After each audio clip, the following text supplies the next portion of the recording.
साक्षात् परब्रह्म तस्मै श्री गुरुवे नमः।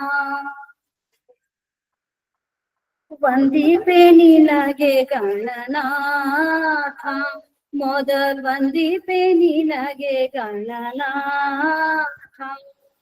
ಬಂದ ವಿಘ್ನ ಕಳೆಯೋ ಗಣನಾಥ, ಮೊದಲ್ ವಂದಿಪೆ ನಿನಗೆ ಗಣನಾಥ.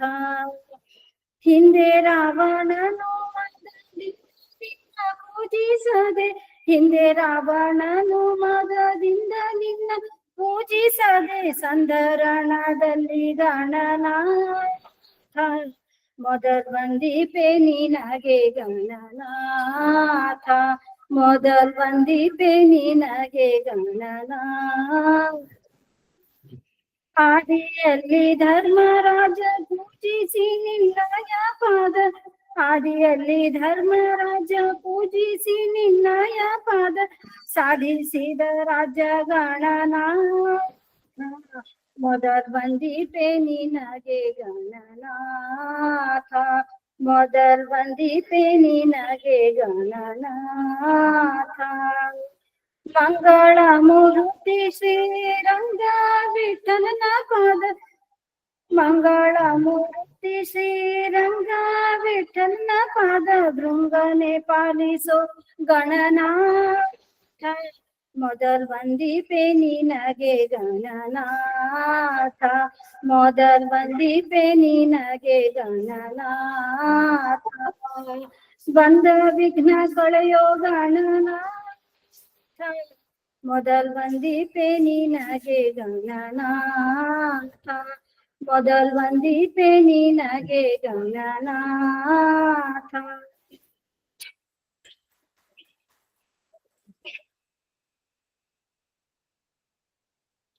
ಕಾರ್ಯಕ್ರಮವನ್ನು ಸ್ವಾಗತದೊಂದಿಗೆ ಆರಂಭಿಸೋಣ. ಈ ಕಾರ್ಯಕ್ರಮವನ್ನು ಮಂಡಲದ ಸದಸ್ಯರಾದಂತಹ ಸುನೀತ್ ಪುರೋಹಿತ್ ಮೇಡಮ್ ಅವರು ನಡೆಸಿಕೊಡ್ಬೇಕು ಅಂತ ಕೇಳ್ಬೋದು.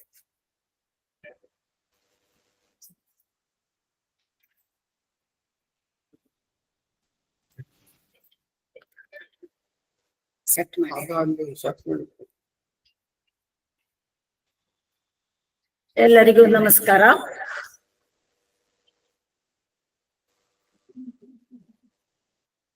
ಕರ್ನಾಟಕ ಇತಿಹಾಸ ಸಂಶೋಧನಾ ಮಂಡಳ ಧಾರವಾಡ ಇವರು ಆಯೋಜಿಸಲ್ಪಟ್ಟಂತಹ ವಿಶೇಷ ಉಪನ್ಯಾಸ ಮಾಲಿಕೆಯಲ್ಲಿ ಆಗಮಿಸಿದಂಥ ವಿಶೇಷ ಉಪನ್ಯಾಸ ಮಾಲಿಕೆಯಲ್ಲಿ ವಿಶಿಷ್ಟ ಚಿಂತನ ಮಂಥನ ಕಾರ್ಯಕ್ರಮಕ್ಕೆ ಆಗಮಿಸಿದ ತಮ್ಮೆಲ್ಲರಿಗೂ ಹಾರ್ದಿಕ ಸ್ವಾಗತ, ಸುಸ್ವಾಗತ.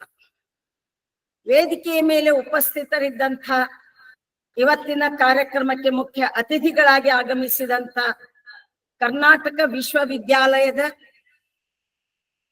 ನಿವೃತ್ತ ಕುಲಪತಿ ಡಾಕ್ಟರ್ ಪ್ರಮೋದ್ ಘಾಯಿ ಅವರೇ, ಇಂದಿನ ಕಾರ್ಯಕ್ರಮದ ಅಧ್ಯಕ್ಷತೆಯನ್ನ ವಹಿಸಿದಂಥ ಕರ್ನಾಟಕ ಇತಿಹಾಸ ಸಂಶೋಧನಾ ಮಂಡಳದ ಮುಖ್ಯಸ್ಥರಾದಂಥ ಡಾಕ್ಟರ್ ಗಿರಿಧರ್ ಕಿನ್ನಾಳ್ ಅವರೇ,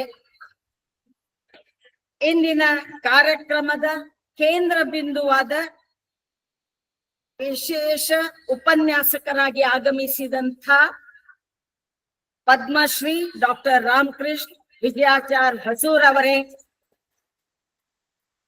ಕರ್ನಾಟಕ ಇತಿಹಾಸ ಸಂಶೋಧನಾ ಮಂಡಳದ ಸದಸ್ಯರೇ, ಆಮಂತ್ರಿತ ಗಣ್ಯರೇ, ಸಿಬ್ಬಂದಿ ವರ್ಗದವರೇ, ಮಾಧ್ಯಮ ಮಿತ್ರರೇ, ಎಲ್ಲರಿಗೂ ಡಾಕ್ಟರ್ ಸುನೀತ್ ಪುರೋಹಿತ್ ಮಾಡುವ ನಮಸ್ಕಾರ. 111 ವರ್ಷಗಳ ಇತಿಹಾಸ ಹೊಂದಿರುವ ಈ ಸಂಸ್ಥೆ ತನ್ನದೇ ಆದಂಥ ವಿಶೇಷ ಸಮಾಜಮುಖಿ ಕಾರ್ಯಕ್ರಮಗಳನ್ನ ಎಲೆಯ ಮರೆಯ ಹೂವಿನಂತೆ ವಿಶೇಷ ಕಾರ್ಯಕ್ರಮಗಳನ್ನ ಆಯೋಜಿಸುತ್ತಾ ಬಂದಿದೆ.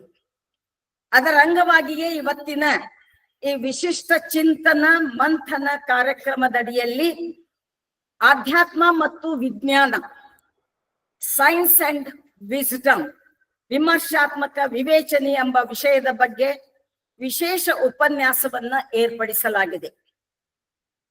ಈ ಉಪನ್ಯಾಸವನ್ನ ಪದ್ಮಶ್ರೀ ಡಾಕ್ಟರ್ ರಾಮಕೃಷ್ಣ ವಿ ಹೊಸೂರ್ ಅವರು ಬರೆದ ಪುಸ್ತಕ ವೆನ್ ಸೈನ್ಸ್ ಮೀಟ್ಸ್ ಸ್ಪಿರಿಚುಯಾಲಿಟಿ ಆಧಾರಿತ ವಿಮರ್ಶಾತ್ಮಕ ವಿವೇಚನೆಯನ್ನು ಮಾಡಲಿದ್ದಾರೆ.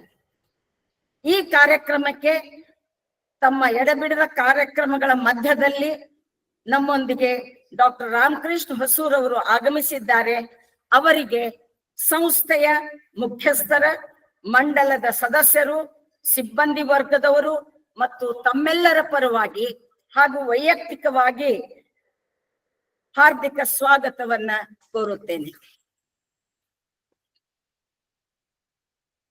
Hearty welcome to you sir.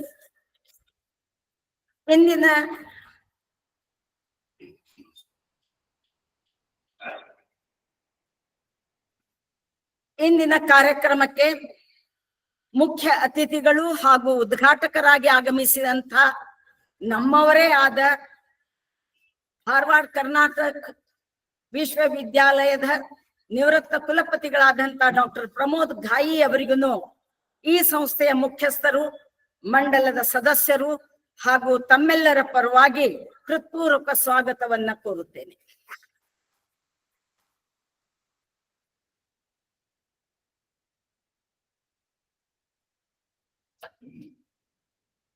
ಈ ಸಂಸ್ಥೆಯ ಮುಖ್ಯಸ್ಥರು ಹಾಗೂ ಇಂದಿನ ಕಾರ್ಯಕ್ರಮದ ಅಧ್ಯಕ್ಷತೆಯನ್ನ ವಹಿಸಿಕೊಂಡಂತ ಡಾಕ್ಟರ್ ಗಿರಿಧರ್ ಕಿನ್ನಾಳ್ ಅವರನ್ನು ತಮ್ಮೆಲ್ಲರ ಪರವಾಗಿ ಸ್ವಾಗತಿಸುತ್ತೇನೆ. ಇಲ್ಲಿ ನೆರೆದ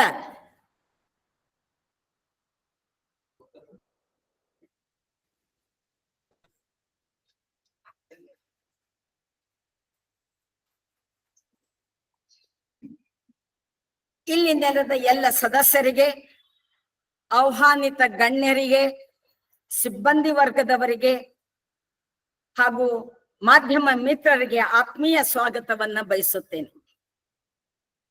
ನನಗೆ ಇಲ್ಲಿ 2 ಜವಾಬ್ದಾರಿ ಕೊಟ್ಟಿದ್ರು. ಒಂದು ಸ್ವಾಗತ, ಎರಡನೇದು ಮುಖ್ಯ ಅತಿಥಿಗಳ ಪರಿಚಯ. ಅವರ ಪರಿಚಯ ಮಾಡುವುದಂದ್ರೆ ಇಟ್ಸ್ ಎ ಹರ್ಕ್ಯುಲಸ್ ಜಾಬ್. ಯಾಕಂದ್ರೆ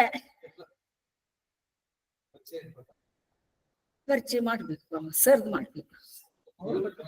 ಅವ್ರದ್ದು ವಿಶೇಷ ಉಪನ್ಯಾಸಕರ ಪರಿಚಯ, ನಿಮ್ದು ಸ್ವಲ್ಪ. ಇನ್ನು ಇವತ್ತಿನ ಉಪನ್ಯಾಸಕರ ಕಿರುಪರಿಚಯವನ್ನು ಮಾಡಲು ನನಗೆ ತುಂಬಾ ಸಂತೋಷವೆನಿಸುತ್ತದೆ. Because introducing him in a, briefly means it is a Hercules job, what I said. His book, When Science Meets Spirituality, book was published in 2024. He is married and blessed with 2 children. Thus, I present a great scholar, scientist, Padmashri awardee, and above all, our proud, honest, humble, and simple, a great human being to this august house. I thank all of you for your patient hearing, because introducing such a great personality in a befitting manner is a Hercules job. I thank the organizers for giving me an opportunity to present such a great personality. Thank you once again for your patient hearing. Because he is alumni of KE board. I thank you once again for your patient hearing, because speaking is human, listening is humane. Once again, hearty welcome to all of you to this function. Thank you, one and all.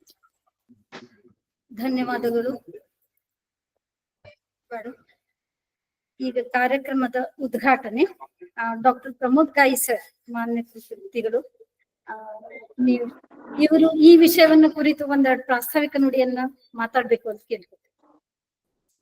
ಎಲ್ಲರಿಗೂ ನಮಸ್ಕಾರ. ವೇದಿಕೆ ಮೇಲೆ ಆಸೀನರಾದಂತಹ ಇಂದಿನ ಈ ಕಾರ್ಯಕ್ರಮಕ್ಕೆ ಕೇಂದ್ರ ಬಿಂದುವಾದ ಹಾಗೂ ಅತ್ಯಂತ ಕ್ಲಿಷ್ಟಕರವಾದ ವಿಷಯದ ಬಗ್ಗೆ ಪುಸ್ತಕವನ್ನು ಬರೆದು ಉಪನ್ಯಾಸ ಕೊಡಲು ಮುಂಬೈಯಿಂದ ಆಗಮಿಸಿದ್ದ ಮಿತ್ರರಾದ ಡಾಕ್ಟರ್ ರಾಮಕೃಷ್ಣ ಹೊಸೂರ್ ಅವರೇ, ಕರ್ನಾಟಕ ಹಿಸ್ಟಾರಿಕಲ್ ಸೊಸೈಟಿಯ ಅಧ್ಯಕ್ಷರಾದ ಡಾಕ್ಟರ್ ಕಿನ್ನಾಳ್ ಅವರೇ, ಪುರೋಹಿತ್ ಮೇಡಮ್ ಅವರೇ, ಹಾಗೂ ಗುರುಗಳಾದ ದಂಬಾಳ್ ಸರ್ ಅವರೇ, ಸಿದ್ಧಾಂತಿ ಸರ್ ಅವರೇ, ಹಂಚಿನ ಮನೆ ಅವರೇ, ಹಾಗೂ ಇಲ್ಲಿ ಆಗಮಿಸಿದ ಮಿತ್ರರೇ ಹಾಗೂ ಹಿರಿಯರೇ, ಈ ಕಾರ್ಯಕ್ರಮವನ್ನು ಉದ್ಘಾಟಿಸಲಿಕ್ಕೆ ಅತ್ಯಂತ ಸಂತೋಷ ಆಗ್ತದೆ. ಎರಡು ವಿಷಯ ಅಂತಂದ್ರೆ, ಸರ್ ಹೇಳಿದಾಗೆ ಡಾಕ್ಟರ್ ರಾಮಕೃಷ್ಣ ಹೊಸೂರ್ ಅವರು ಧಾರವಾಡದವರು ಮತ್ತು ಕರ್ನಾಟಕ ಬೋರ್ಡ್ ಹೈಸ್ಕೂಲಿನ ಹಳೆಯ ವಿದ್ಯಾರ್ಥಿ, ನನ್ಗಿಂತ 2 ವರ್ಷ ಸೀನಿಯರ್. ಹೀಗಾಗಿ ಅವ್ರು ಇಲ್ಲಿ ಬಂದದ್ದು ಮತ್ತು ಈ ಉಪನ್ಯಾಸ ಕೊಡೋದು ಅತ್ಯಂತ ಸಂತೋಷದ ವಿಷಯ. ಧಾರವಾಡ ಜನರಿಗೆ ಅವರ ಲೆಕ್ಚರ್ ಕೇಳಿದಂತ ಭಾಗ್ಯ ಆಗ್ತದೆ. ಎರಡನೇದು, ಅವರು ಮಾತಾಡ್ತಕ್ಕಂಥ ವಿಷಯ science and spirituality. Very complex subject, but I am sure he will make it not only easy and palatable, but also understandable to the public, normal audience. Yakantandre, usually when we talk of science and spirituality, we say that they are at loggerheads, where science ends, spirituality or religion begins. ಎರಡಕ್ಕೂ ಒಂದಕ್ಕೊಂದು ಹೊಂದಾಣಿಕೆ ಆಗಲಿಕ್ಕೆ ಸಾಧ್ಯ ಇಲ್ಲ ಅಂತ. They will not meet ಅನ್ನುವಂಥ ಒಂದು ವಾತಾವರಣ ಮೊದಲಿನಿಂದಲೂ ಇತ್ತು, ಈಗೂ ಯುವಕರಲ್ಲಿ ಆ ವಾತಾವರಣ ಇದೆ. ಅಂಥ ವಾತಾವರಣದಲ್ಲಿ he has written a wonderful book. The other day I got, because I was not knowing, when Dr. Kinnal told me, I got the book from Amazon. I was just going through it.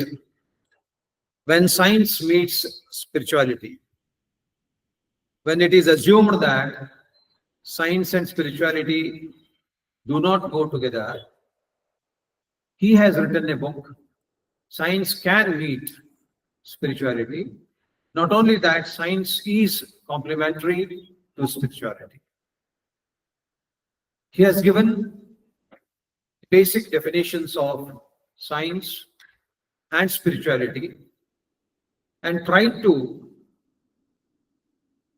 combine how spirituality can be explained in a scientific manner and how science can be understood in the light of spirituality. He has taken examples from Indian history, Indian philosophy, and the great scholars of Sanatana dharma. And he has tried to explain also how many of the ideas of Indian Sanatana dharma have scientific basis on them. Science and spirituality, both of them, I will not go into the details. Prastavikavagi helbekandre, both of them want to understand the same thing, universe. Science tries to understand the universe in the material fashion. What is universe? How man originated? How he evolved? With the help of experiments. The basic methodology of science is experimentation, logic, and observation. Philosophy also tries to understand universe of the Brahmanda. Basically, it tries to understand the Atma, the Atman of the spirit or the soul, which we say that it cannot be explained with the help of science.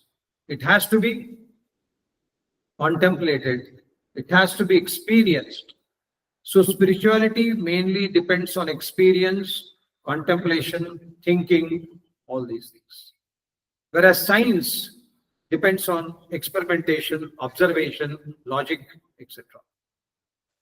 In this book, he has tried to combine both of them and try to explain how we can see spirituality in the light of modern science. That is what is needed for the present youth. That he has explained in very simple language so that even the youth can understand. I think the basic idea of this book is to create awareness among the youth of the country who are becoming more materialistic, gaining material things, right? It is essential. But ultimately, what is happiness? It is only not obtaining or gaining material things is happiness. Happiness is inside us. So if you walk in the path of spirituality, you try to understand your inner self, who I am, why I have come here, what is my objective in life, apart from getting material things, then you will get happiness. This is what he has tried to explain in this book with the help of science, how you can understand spirituality. And second thing, how science could be understood under the umbrella of spiritual.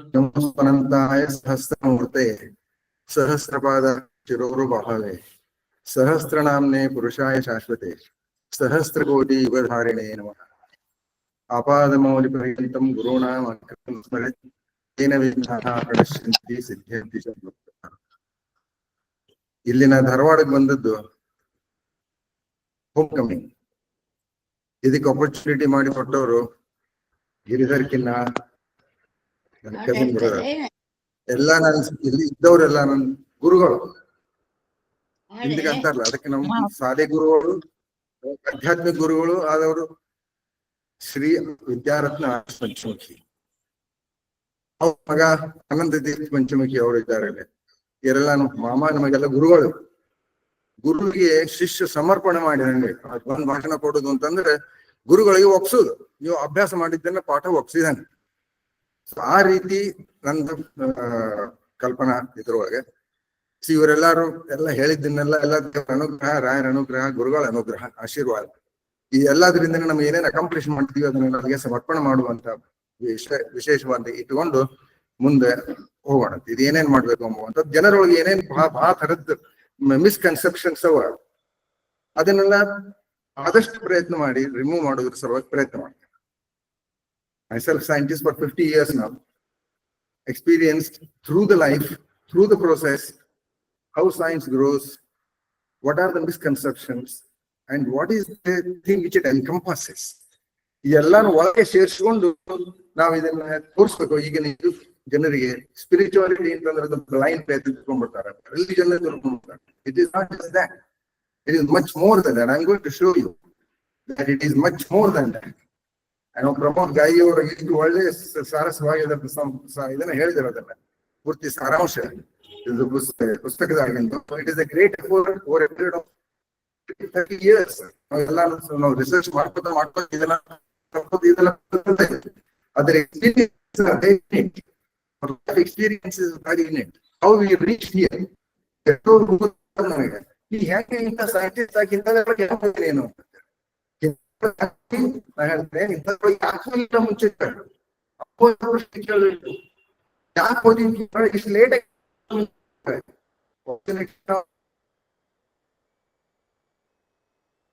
ಎಲ್ಲ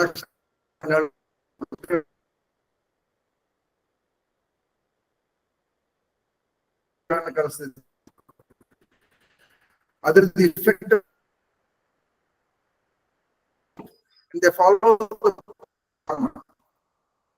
ಇದನ್ನೆಲ್ಲ ತೋರಿಸೋದ್ರ ಸಲುವಾಗಿ I chosen this topic and wrote this book. So let us proceed here with this process. So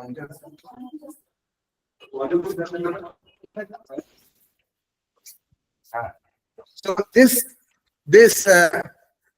is like a summary of the whole lecture, so to say. This one is the icon of science and wisdom, and spirituality encompasses science and wisdom. If you do science, you get wisdom, and wisdom and science are encompassed into spirituality. So therefore, this is essentially a summary of the whole lecture. Okay, let's go. Okay. Today in the first book forward bardavaru Dalai Lama. Dalai Lama ಎಲ್ಲರಿಗೂ ಹೆಸರು ಗೊತ್ತಿರಬೇಕು, Nobel laureate, peace prize, Nobel peace prize ಸಿಕ್ಕಿದ್ದವರಿಗೆ. ಅವ್ರು ಆರಾಮ್ ಇದ್ದಿದ್ದಿಲ್ಲ, health ಆರಾಮ್ ಇದ್ದಿದ್ದಿಲ್ಲ. He took time and wrote about this book. So he wrote here, today in the first quarter of the 21st century, science and spirituality have the potential to come closer than ever and to embark upon collaborative endeavors that will have far-reaching potential to help humanity meet the challenges. It is also my hope that we can bring our spirituality the full richness and simple wholesomeness of our basic human values to bear upon the course of science and the direction of technology in human society solely may contribute to the betterment of humanity. So then he says, of course, I made this effort to write this book. Okay, let's come down to the root. Science and wisdom, as I said, science leads to wisdom. So essentially, everybody will understand. Of course, you will face this sort of question. Not only you, even the elite. Many times get this sort of question to the path to wisdom. Is there a soul really? Is there a God? Is God a blind faith in the modern age of science? Who are traditions? There we were.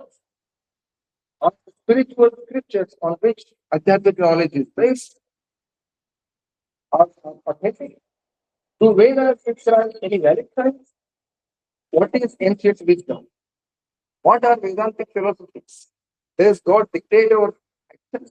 Is there free will? What is the cause of miseries and uncertainty? Why should one read Shastras or the scriptures? Do spiritual pursuit in global peace? So in the general sense, these are the kinds of questions one faces.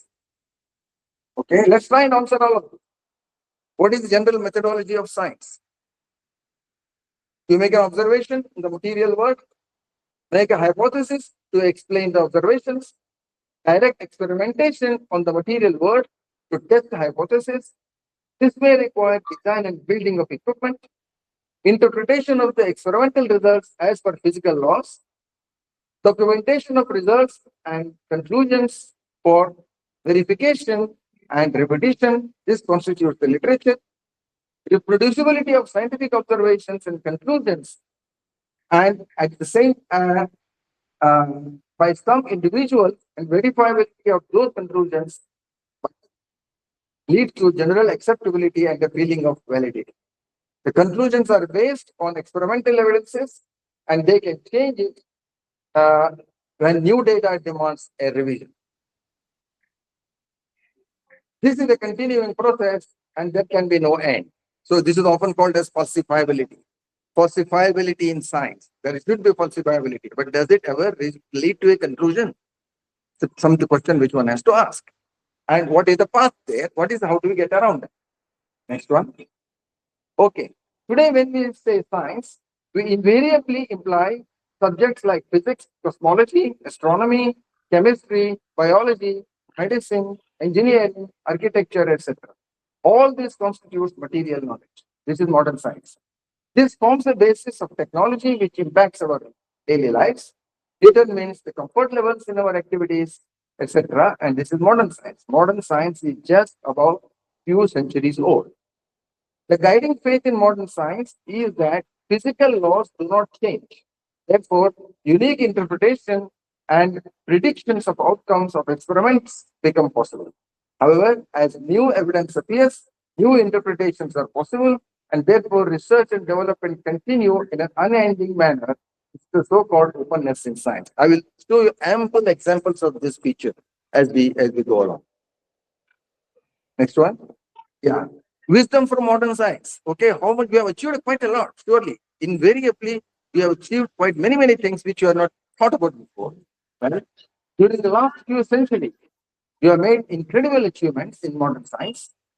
For example, laws governing physical, chemical, biological process have been discovered. Notice the word I've used, discovered. We didn't create it. So I specifically said the laws have been discovered. They existed. They were discovered. First computers, wireless communication, satellite transmission, internet, television, mobile phones, smartphones, artificial intelligence, robots, global positioning system. We all depend upon this. Global maps, landing on the moon, space station, spacewalk, test tube baby, in vitro fertilization, cloning the full animal in the lab, viewing and imaging the interior of the body without cutting the body, okay, so without surgery, atomic and nuclear weapons, guided missiles which can precisely target objects several thousands of miles away, insights into atomic and nuclear structures, astronomical observations in deep space, and the list goes on. There are many more. I've listed here some of the important ones there. Okay, next one. Here it is with regard to the creation. What was the thought about creation in our modern science? People said it started with the Big Bang. No, this is not good. This is. Huh?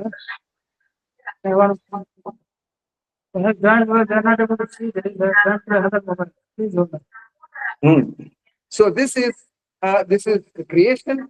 People thought it started with the Big Bang. And what is the Big Bang? Here it is the point, which is the singularity. Is the point of infinite density, infinitesimally small space. At that time, there was nothing other than radiation or energy or the waves, people said. Okay.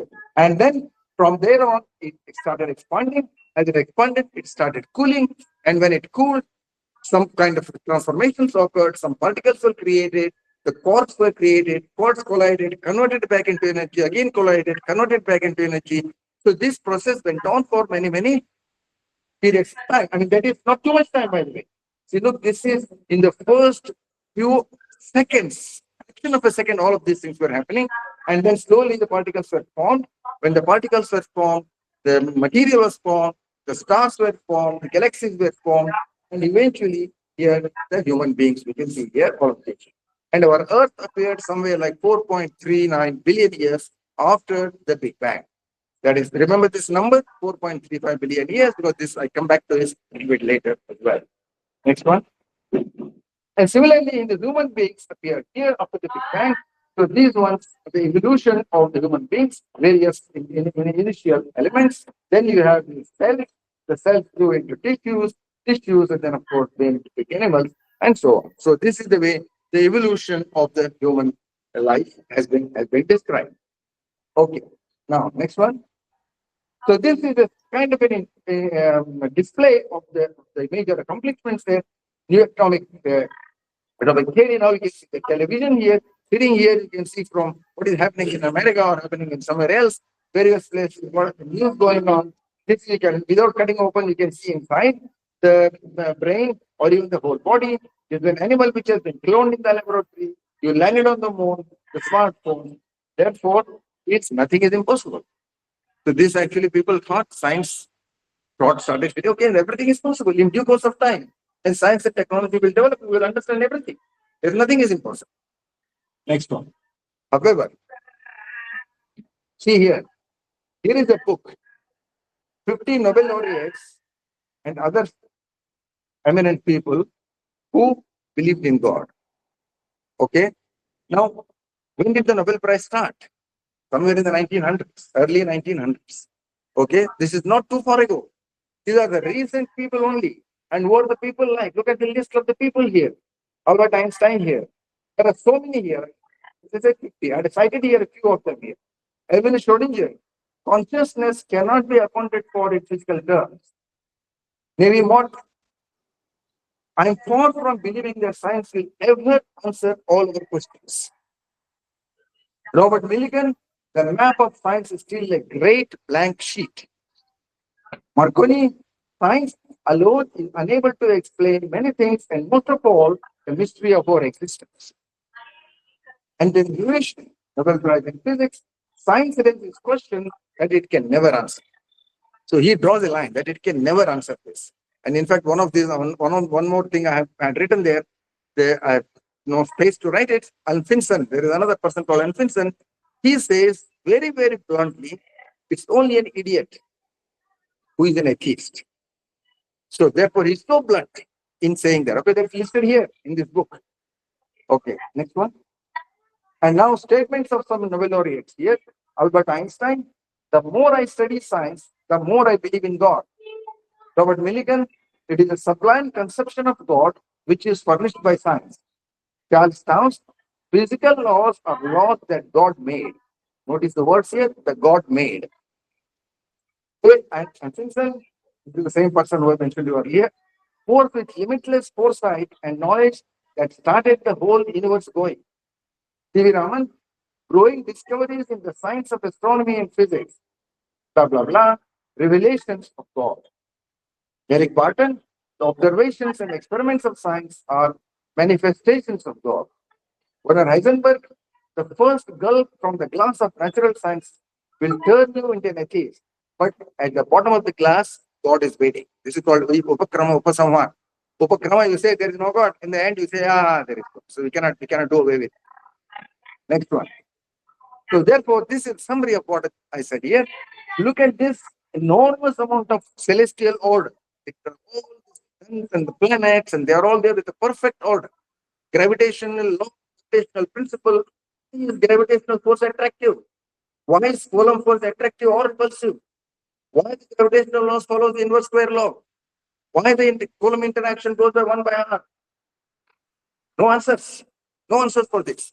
These are all the laws which God made, and therefore, through the lens of science, you understand the order in the universe. Notice the order has been there right from the very beginning, and at that point in time, no intelligent human being was there. But to create an order, you need intelligent being. You cannot build a house without an architect making a design, making a construction. You need an intelligent being. So the laws are made by an intelligent being, and that is not human being. So that is the super consciousness which is there, the order which is present in the universe is a consequence of this super being. That is what all of the Nobel laureates say. And this with the Earth here and with the galaxies here, there are so many galaxies and miles, millions of galaxies, all of them are there in this, and so much of an order in them. And all of this leads to ultimate conclusion of God.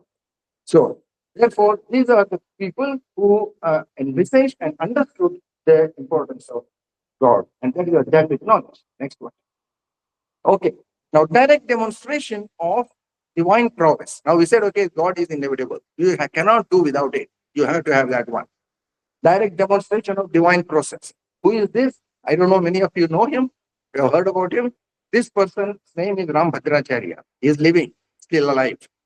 He is in Chitrakoot near Kanpur. He is blind from the age of 2 months. From the age of 2 months, he has been blind. And look at what he has achieved. He never studied Braille, never had a formal education. Yet, at the age of 3, Giridhar composed the first piece of poetry. At the age of 5, Giridhar memorized the entire Bhagavad Gita, consisting of around 700 shlokas, with the chapter and verse numbers in 15 days. At 7, he memorized the entire Ramcharitmanas, Tulsidas, consisting of around 10,000 slokas with chapter and verse numbers in 60 days. Speaks 22 languages, author of 100 books. Established a university for disabled in Chitrakoot. He actually gave the witness in the Supreme Court, which actually finally established that Ram Janmabhoomi was in Ayodhya. He cited the shlokas from Bhagavad Puran and Ramcharitmanas and various places. Okay, this is the thing, and that was the clinching. And that is also this person, of course, was rewarded with the government, but it continues. He still is there. I mean, you can see him. There is a next one, please. And here is Srinivasa Ramanujan. Srinivasa Ramanujan, one of the finest mathematicians India has ever produced. He lived only for 32 years. Okay, and look what he says. He wrote so many theorems. Even today, people are trying to prove them. Ramanujam says, confess that his results came to him as visions from the Hindu goddess Namagiri. And he saw his role as simply writing down the theorems gifted to him. This was recognized by the mathematician G.F. Harvey, an Oxford mathematician, and he took him to UK and they collaborated. And he would say, this man is unbelievably, such an intuition he has, and he would simply write the theorems and his book on mathematical apology and the lecture from Ramanujan as an unconventional mathematician genius who wrote theorems by intuition without giving rigorous proofs. Proofs were given later by others. So this is direct impact of the divine prowess. Next one. Okay. Now, the next one of the questions which I said, is there a soul? Is there a body? Is it different? If there is a question, soul and body are different. Direct demonstration. Adi Shankaracharya, transmigration of soul, called Parakaya Pravesha. This is called Yoga Siddhi. So this person, one of the debates with Mandal Mishra, he actually got into a debate and he actually defeated him. But after that, his wife came up and said, no, you have to defeat me. Until you defeat me, you are not won the battle. So she said, asked him, I want to ask you questions about Kama Shastra. No, Shankaracharya said, I have been a sannyasi from the age of 8. I don't know Kama Shastra. But if then you have to accept it. He said, no, give me 1 month. I will come back to you. So he went away. And just at that time, a king had died. And he told his disciples, don't do anything with that. Don't do anything with my body. He actually shifted from there himself. He left his body and entered to that king's body. Okay. Then the king became alive. So look here.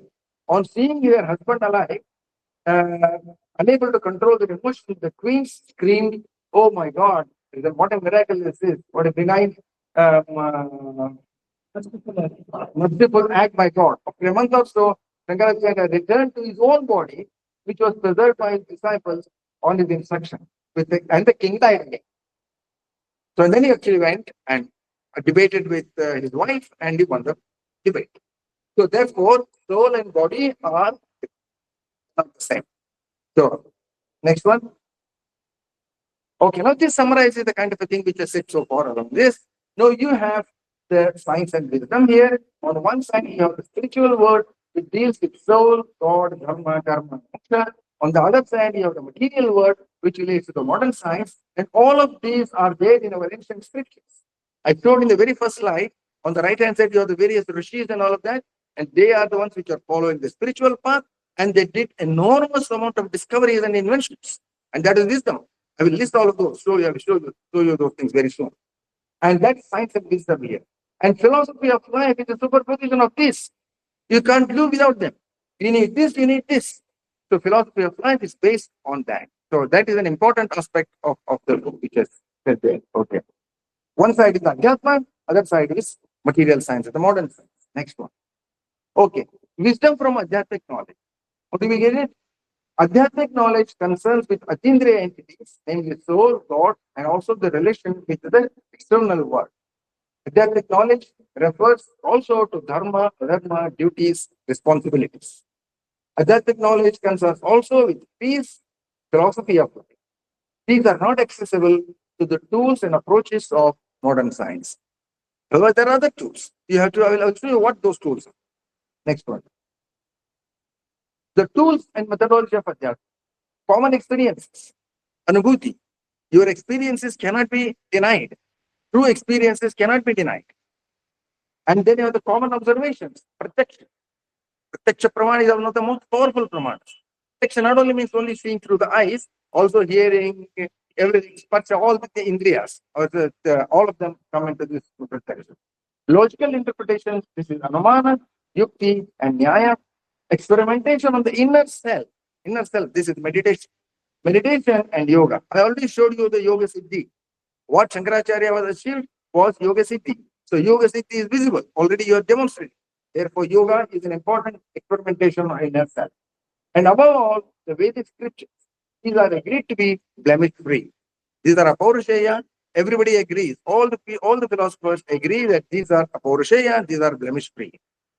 And intense debates on the interpretation of observations, experiences, and scriptures. It is not that somebody you say, it is said like this, I accept it. No, that is not the way philosophy goes. Philosophy has enormous amount of debates. The people argue and argue and argue. So there is enormous amount of debate. Therefore, it is not just that, okay, it's faith. It's not just blind faith. It comes as a result of discussion, result of interpretations of the various aspects. And therefore, it is the way the science goes through. When you do an experiment, somebody else has to do the experiments, then only accept it. Here also it is the same. So different philosophers, different vidwans, different acharyas, they discuss among themselves, they debate and debate. So therefore, the principles are not just simply blind. These are all very well established procedures. Adhyatmic knowledge has been tested and proven for several thousands of years, in contrast to modern science, which is only 2 centuries old. Next one, please. Okay, now authentic Vedas, I mentioned authentic Vedic scriptures. Which are the Vedic scriptures? So we have here Vedas, Rigveda, Yajurveda, Samaveda, Tharvaveda. Then you have the Moola Ramayana, Mahabharata, Bhagavad Gita, Pancharatra, Brahma Sutras, 8 consistent interpretation of the Vedas. Then you have the Mahapuranas, Matsya, Markandeya, Varaha, Bhavishya, Bhagavata, Brahma, Brahmavayavarta, Brahmanda, Vamana, Kurma, Vishnu, Agni, Naradiya, Padma, Shiva, Linga, Garuda, and Skanda. Some portions of other Puranas, which are in accordance with the above, are also accepted as authentic texts, authentic scriptures. Next one. Okay.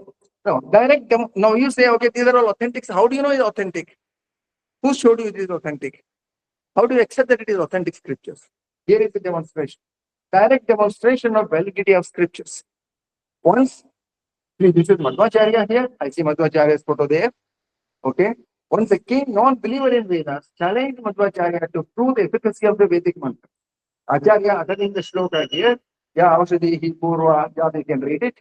And threw on the ground a handful of green grass, which at once sprouted more flowers and seed gram. Okay, this is direct validation of the authenticity of the Vedas. So why actually I cannot do it? Well, a surgeon cannot build a building, right? And an engineer cannot do a surgery. Therefore, you need to have the ability to do that. Only the people who are blessed and qualified to do it can do it. So only qualified Jivas can comprehend Vedas and Paramatma. Just as a qualified surgeon only can perform surgery. This also establishes one more thing, and that is mantra siddhi. Vedas are mantras. And so there are hymns. You recite them, recite them. There are a particular way you chant them with the sounds coming, oh, something like that. And all of the various things which are coming, these are specific vibrations, specific energy. They have a meaning, they have an energy, they have a particular function to perform. And this is mantra siddhi. Okay, we will refer to this again. Therefore, I showed you yoga siddhi, I showed you mantra siddhi. This comes both from the Vedas and the scriptures. Okay. Now, another example of mantra siddhi. This is Raghavendra Swami in Mantralaya. Once a Nawab of Adoni, Hosur Khan, tested the prowess of Raghavendra Swami by placing a plate containing meat before the seer. This was at the behest of, he was invited by one of his Devans, which is Venkana, who was a devotee of Raghavendra Swami, and he went and did a worship there in his palace. That time, this Masud Khan wanted to test him. He said, "Is he Muhammad Paigambar? Okay, whatever he is, you can just, I want to test him." So he put that. Now, when the Raghavendra Swami actually sprinkled holy water from his Kamandala on this plate, it actually turned into fruits and flowers.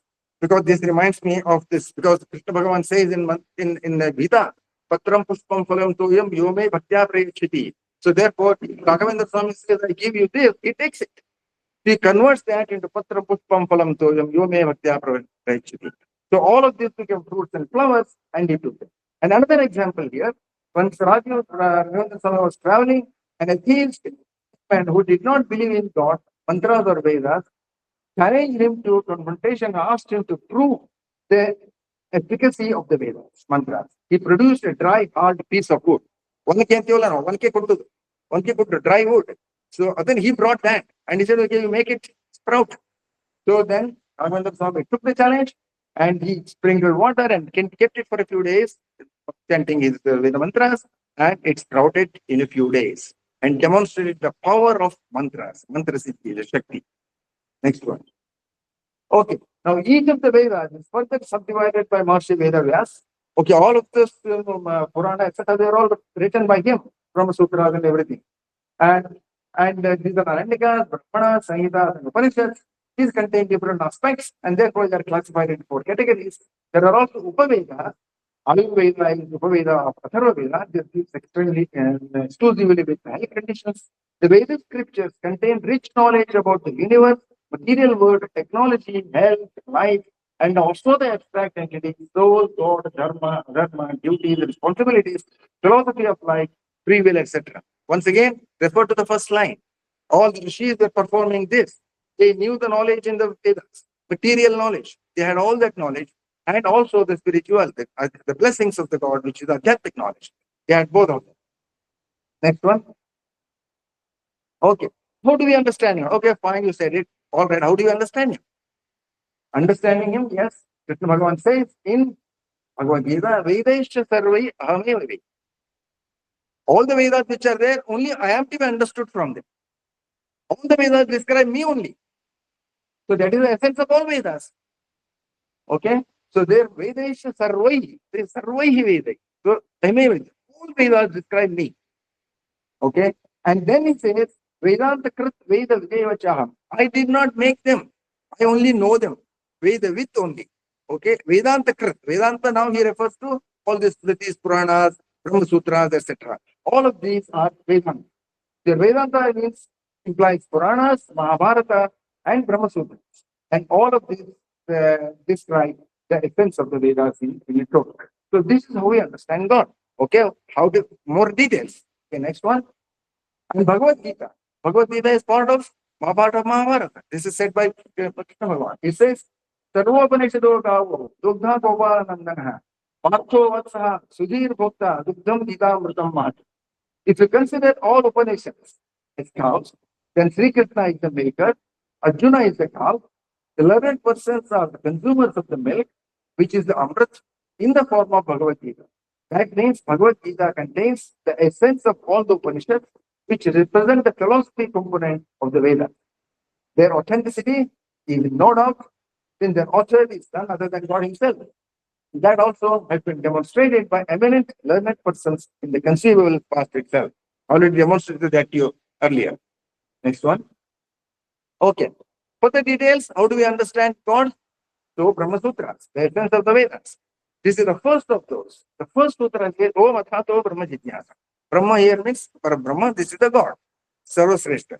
You have to learn, you have to have the desire to know about him, to learn about him, understand him. That is the first, this is forms the basis of all philosophy. Athato Brahma Jityasa Om. This is where you start. So, but he has to have a certain level of knowledge for doing that. Certain kind of principles he must have reached. And that is what the Atha. Atha means because why you should be understanding him? Because he's here. Om Janma Dyasya Ataha.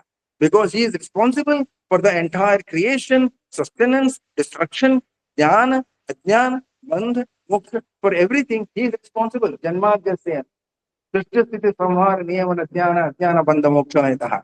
That is, it says here, this is the Brahma Sutra of Vedavyasa, which uniquely characterizes Paramatma as the one responsible for creation, that is Srishti, maintenance, sthiti, destruction, laya, knowledge, jnana, ignorance, jnana, bandhana, engaging the souls in the cycle of birth and death, liberation of the souls, that is moksha, and finally, control, niyamana. Everything is under his control.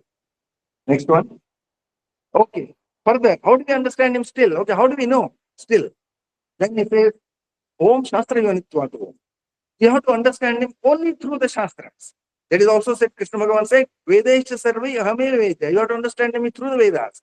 And all those constitute the Shastras. Shastra Yonitvato. But do the Shastras give a consistent image? Do they give a consistent picture? Often people say, some portion of Vedas says something, another person says something else, so on and so forth. There is always a conflict. How do you believe all of that? How do you get a unique picture? How do you get a unique message? And therefore, it says here, Om Tattva Samanvayat Om. You have to properly understand that. You have to Samanvaya means you have to integrate it properly to understand that. And finally, when you do that, what you get? Om Gati Samanyat. Gati Samanyato. You get a single message. Gati Samanyato means you get a single message which is the truth, ultimate truth. No confusion. No confusion if you understand it properly. Tattva Samanvayato. So if you do that, then you have this proper picture. These two sutras indicate that when interpreted correctly, all the Shastras give a single consistent message about God. Next one. Okay, then it's also said in Skanda Purana, Utpatti Sthiti Samhara Neti Jnana Mavriti Banga Moksha Vacha Purushat Yasmat Sva Harivekarat Iti Skande. So in the Skanda Purana also, the same thing is stated, what was stated in Janmadhyasya. That is, Hari is the sole, independent, Swatantra, Paramachetana, responsible for creation, maintenance, destruction, control, knowledge, ignorance, bandha, the souls in the cycle of birth and death, and liberation of the souls. So Skanda Purana also says the same thing. Next one. Padma Purana. Vishnu Sarvottamatvam cha tad bhaktya mokshayo cha shastrartham iti nirdishtaha sarva sahasrartha nirnaya iti Padma Purana. Padma Purana also says the same thing. Vishnu is the Sarvottama. Everything is under him. And only when you do bhakti, bhakti is the only path to moksha, the liberation. How do you get bhakti? You get bhakti by understanding his Mahatmya. Mahatmya Jnana Purvastu Sudradastat Sarvatodhikaha Sneva Bhaktiriti Prokta Taya Muktir Nachanyatha. So this is what he said, Madhvacharya says in some place. So therefore, this is the way you understand God. This is the way you understand it. Next one. Okay, now Vedic philosophy. However, we go back a little bit on this. We hear that this Vedic mantras were interpreted by various kinds of acharyas. So 6 philosophies emerged there. 6 philosophies, also called darshanas, emerged from different interpretation of the Vedas with regard to reality, consciousness, and liberation and moksha. This is called Nyaya, Vaisheshika, Sankhya, Yoga, Purvamimamsa, Vedanta. In this Vedanta, these are different parts of the various sutras which are there listed here, responsible for this. And Vedanta has 3 components. One is Advaita, Vishishtadvaita, and Dvaita. So these are for these basic things are the Brahma Sutras, Bhagavad Purana, and of Badarayana. For everything there is the Rishi attached here, and they have, however, all these are not mutually exclusive, notice, because these people draw input from the others. It is not that the Vedantis don't take things from the Nyaya or the Vaisheshika. They do take things from there.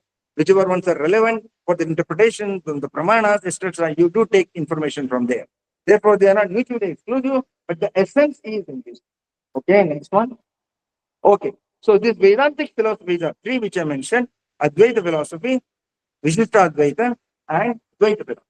Advaita was from Shankaracharya, Ramanujacharya, Vishishtadvaita. Dvaita was from Madhvacharya. And these are chronologically in that order. Okay, now what are the differences between them? Go to the next one, please. Okay, Advaita said, Brahma Satyam Jagan Mithya, Ego Brahmaiva Naparaha. Everything, only Brahma is true, everything is Mithya. They were not able to define what is Mithya properly. Anyway, nevertheless, but it is, they say everything else is an illusion, it is Maya. And only Brahma is Satya. Vishishtadvaita by Ramanujacharya, he did not agree with this concept of Maya. He said, no, everything is real. Okay, but there are some differences with respect to the nature of the God compared to Dvaita. Madhvacharya said, Swatantram Swatantram Che Dvidam Tattvamishtate Swatantro Bhagavan Vishnu Swabha Bhava Bhavati. The 2 entities, 2 real entities, Swatantra and Aswatantra. Swatantra is only one, that is Bhagavan Vishnu. Aswatantra is 2 parts, Bhava Bhava. All these chetanas and other things, they come inside that. So everything else is dependent on him. Okay, so this is called, and the anubhuti or the experience plays a very important role in the Madhva's philosophy. Therefore, this philosophy is also called as philosophy of realism. Next one, please. Okay. Now, what did Advaita do? Advaita actually took only certain portions of the Vedas. They called them as Mahavakyas. Some sentences in Vedas they took and they called as Mahavakyas. They used those as their support system to describe their philosophy. Mahavakyas are like Prajnanam Brahma, Paramatma Brahma, Tattvamasi, Aham Brahmasmi, Egamo Dvitiya Brahma, Soham, Sarvam Khulidu Brahma, Etadvaitat, Nehanana Stikinchana. So these are the various kinds of vakyas which they use. They did not refer to the other Vedas. They said, okay, these are called Atattva Vedika. They are not telling you anything new. These are the ones which are actually telling you something very new. These are the important ones, therefore we can focus on this. But remember, Vedesha Sarvai Ahameva Vedya. So God, Bhagavan Krishna has said, every Veda part has to be important. But these people included only this smaller section of this, but further on philosophy, understanding, etc. Next one. And 3 levels of reality he said, Pratipadika Satya, Vyavaharika Satya, and Paramatma Satya. Jagan Nitya, he said, however, he said, even so, but we see everything is real here. Everything we see, there is various kinds of things which you see. How do you account for this? He said, this is called Vyavaharika Satya. Pratipadika Satya is like illusion. You go in the place where there is no light and you see there is a rope column there, you think it is a snake. And therefore, this is Pratipadika Satya. It is a Brahma. So, just like that, when you go there, you find out that it is only a rope. There is no snake there. So, therefore, that was an illusion. That is the argument which they use to say, okay, the entire universe is Nitya and whatever is present is only real Brahma. That is what he said. So, but first, of course, this were argued upon. I'm not going to go into the arguments from various people. And Paramatma Satya is only one. They also said Brahma, Parabrahma is Nirguna. He has no gunas and he created another Saguna Brahma, which is called Ishvara. He is responsible for the various activities in this universe. That is what Shankaracharya's Advaita philosophy was. Next one. So Vishishta Advaita said, Brahma, Jeeva, Jagat are all real entities. Brahma is supreme, Saguna, omnipresent, omnipotent, and unchanging. There is no Maya. Jeeva and Jagat are attributes of Brahma. They do not have independent existence and are always under the control of Brahma. Moksha is achieved by Jeeva only through bhakti, total love, and surrender to Brahma. In this state, he attains the nature of Brahma but never becomes identical to him.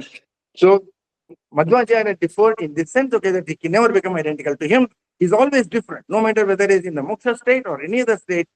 The Jeeva is always different from Brahma. Next one, please. Okay, the philosophy of realism, I explained that in a little bit more detail here. So, this is the common experiences of life, the strongest infallible pillar on which Madhvacharya's philosophy, also called Advaita Siddhanta or Tattvavada, stands. Interpretation of the Vedas, which are Apoureshya and thus authentic in a manner consistent with experiences, is the second strongest pillar of Madhva philosophy. The result of meeting these 2 requirements is summarized in the Rigveda sloka here. Veda. Satya Vishnu Guna Sarve Satya Jiveshyo Veda. Satyo Mido Jiva Veda Satyam to Jagadishwar. So he's saying everything is Satya. Clear. Rigveda is saying this. Everything is real. Okay? Vishnu's attributes are real. Jivas are real. Different from Vishnu. Jivas are naturally different. And world is that we see is also real. And another one here. Jagat Pravaha Satyoyam Panchabheda Samanvitaha. This Panchabheda Samanvitaha. There are 5 types of Vedas. Jiva Jiva Veda, Jiva Jada Veda, Jada Jada Veda, Brahma Jiva Veda, Brahma Jada Veda. So 5 types of Vedas, they are always there. This is again a part of Veda. Okay? The Panchabheda Nitya, Sarvavasthasu Sarvachaha, Muktanam Chana Hiyate, Taratamya Sarvada. This Taratamya which is there, Jiva Jiva Veda is not only that, there is also a called Taratamya, hierarchy in the Jivas. The Jivas are not the same. Therefore, different Jivas are different Yogyatas. Surupataha Yogyataha. They have different kinds of Yogyata inside there. And that is why they perceive things differently. Okay, now let us see what is the conclusion of this. What is the result of such a kind of a thing? Next one, please. Then you can ask a question, why is there such a diversity of interpretations? The Vedas are the same. Why are different people looking at differently? Here is the answer coming from the Taratamya of the Jivas. Okay, so here is an elephant. Different blind men are looking at it, and somebody says it is a fan. One person says it is a spear. Other one says it is a what is this here? Snake, and there is a tree, and there is a rope. So they interpreted it differently. This is basically what is happening to all of these different people.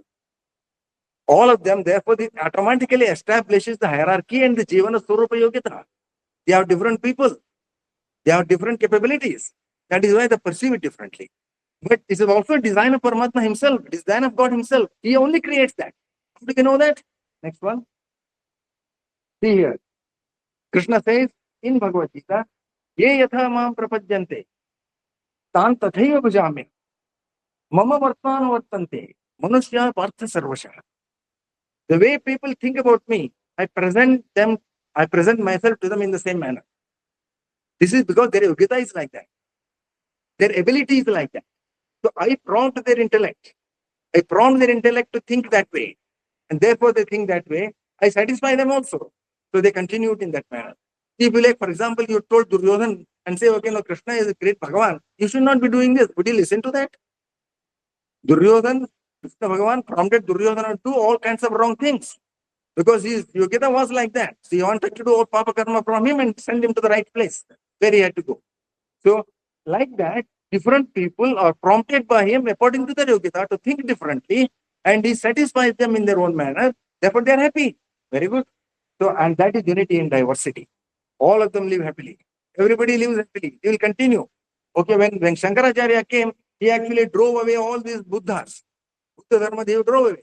But Buddhism doesn't exist today? Still exists. Buddhists also exist. Jains also exist. Everybody exists. So they all continue. They all feel happy. It is from me, the memory, knowledge, and forgetfulness. Everything happens from me. And therefore, I am the one who is responsible for their thinking, the way they think. I support them, I make them happy, and therefore they continue in that manner. So all the philosophies will continue to exist with followers in each one of them. Philosophical loyalty is a matter of confidence in the perceived truth. This is the design of Paramatma, whose prowess is incomprehensible. So anybody cannot understand, nobody can understand him completely. Nobody can understand him. So he is unique, absolutely achintya adbhuta shakti he has. Therefore, he is able to create whatever he wants. He is able to create whatever kind of impression he wants to create about himself and about others. In fact, he actually kinds of says this into Lord Shiva also in this. You try to create some things which are against me. You popularize yourself and don't popularize me. All of these things also he says to Lord Shiva. And Lord Shiva actually accepts that in Padma Purana. That I have been ordered by Vishnu to do this, and that. So he accepts that. Okay, next one. Okay, does God dictate our actions? Okay, that was the question you remember. Does he dictate our question? Is there a free will? Okay, now here you see. Neva kinchit karomiti yukto manyeta tattvavid. Question, Runwan, Krishan, Tigran, Asnan. The next I cannot do it again. Cannot read it here. Sopan, Swatan, Prabhakam, Civilian, everything we do, including the Shwasochas, blinking of your eye, speaking, smelling, eating, tasting, everything is under his control. So this is, says here, has been moving all of these activities. This is the light, divine knowledge, to all see what is there in the material sense. And who understands this?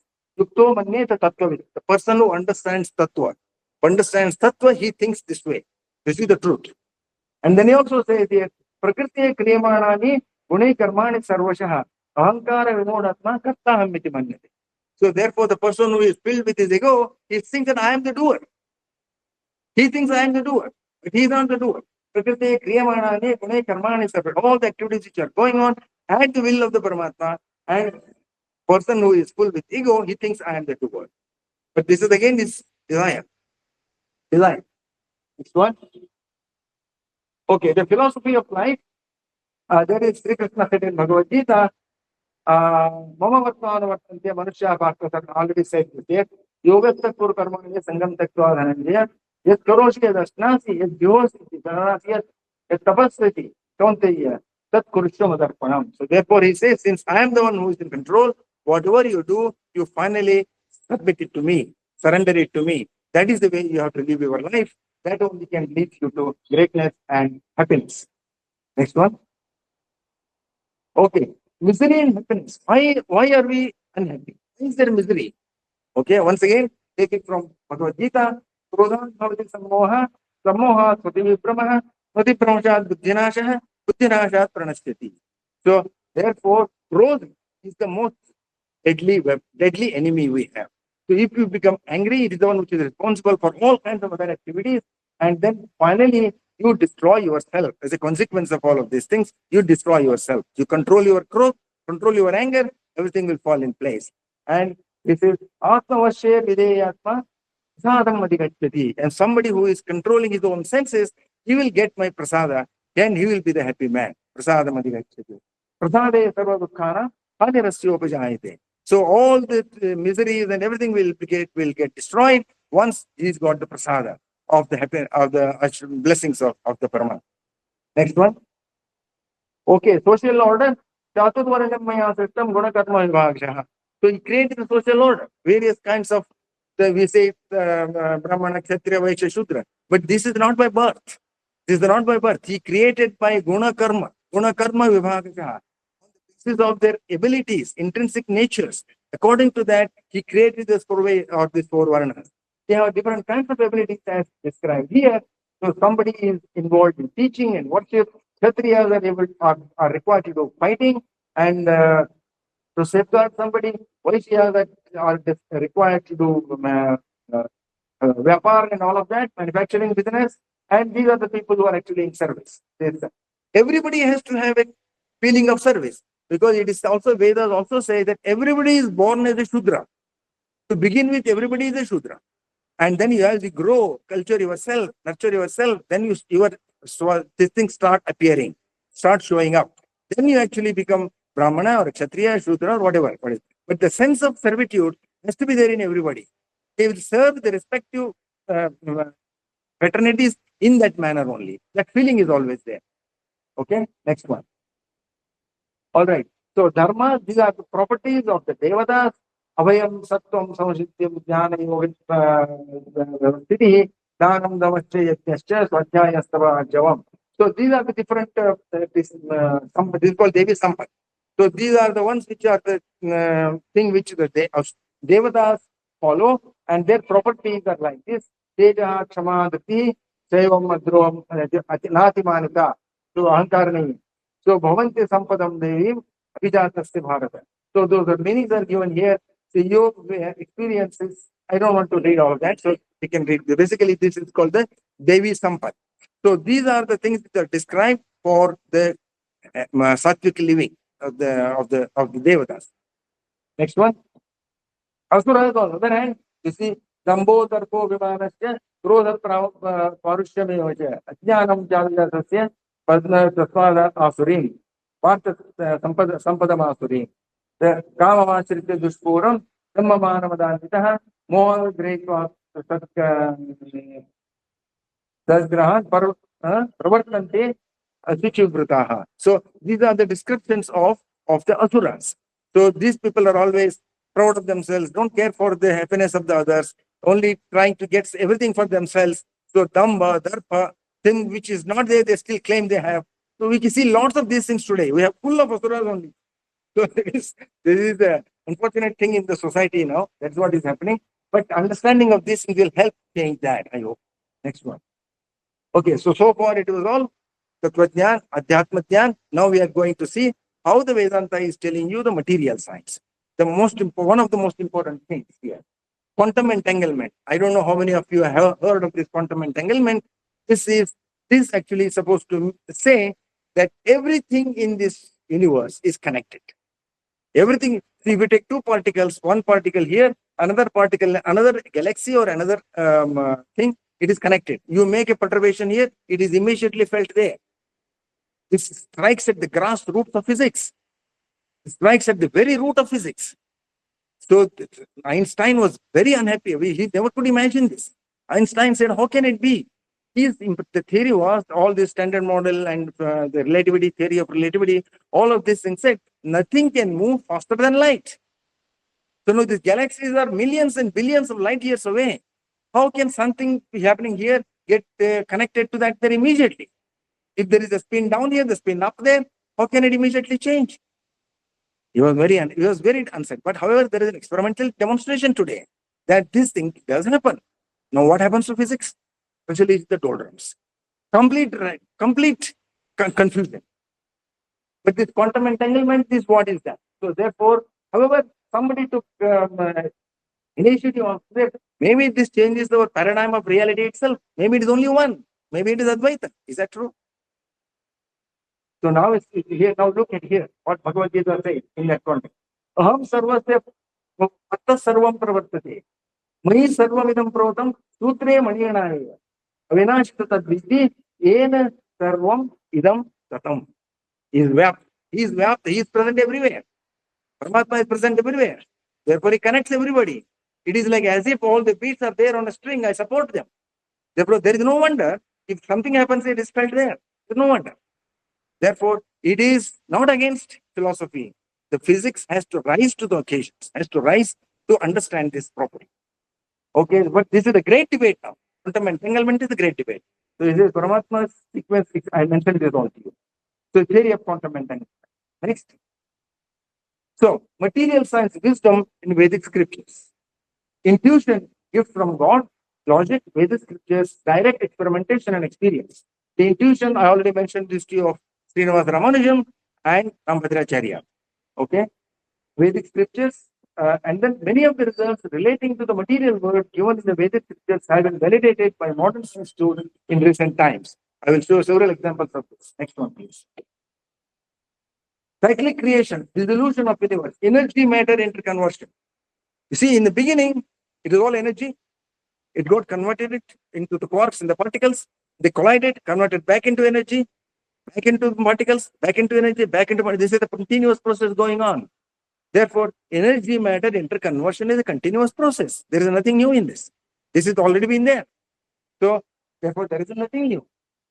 And then, of course, he says how there is a creation and dissolution. Entire universe is created and dissolved at the end of the kalpa. Brahma's one day. So this is one particular kalpa, not Mahakalpa, Mahapralaya. One pralaya at the end of one day of Brahma, there is a pralaya. So therefore there is a dissolution. Part dissolution happens. Then is again created. So therefore this sloka is actually telling you that. So modern science creates a continuous relationship between matter and energy to Einstein. So energy matter interconversion has always been there. Okay, next one, please. I'm trying to go a little faster than I think the time is running out. And multiverse theory. See, earlier, as I said, in creation, Big Bang started the universe. They said time is the starting point there. Time started from there. And our Bhagavad Puran never said that. Bhagavad Puran says multiverse theory is already here. Yatra patatya anukalpaha brahmanda koti bihi tadanantaha. Paramatma is called as Ananta because the Brahmanda is anek, Ananta Koti, and then he is the supervisor of all of those ones. And like items in the Vedas and Puranas describe the existence of innumerable universes with one Brahma heading one universe. Vishnu is the supreme commander of all the universes and all of them function according to his will. So Vishnu is referred to as Ananta Koti Brahmandana. In an incident in Mahabharata, Sri Krishna, who is incarnation of Vishnu, showed to one Brahma the innumerable Brahmas and their abode.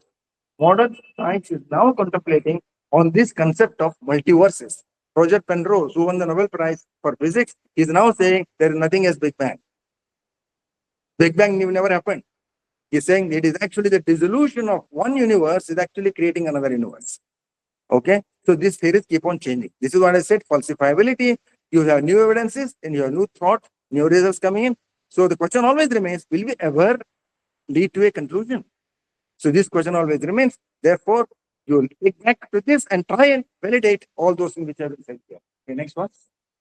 Okay, so in here it says the lifespan of each Brahma.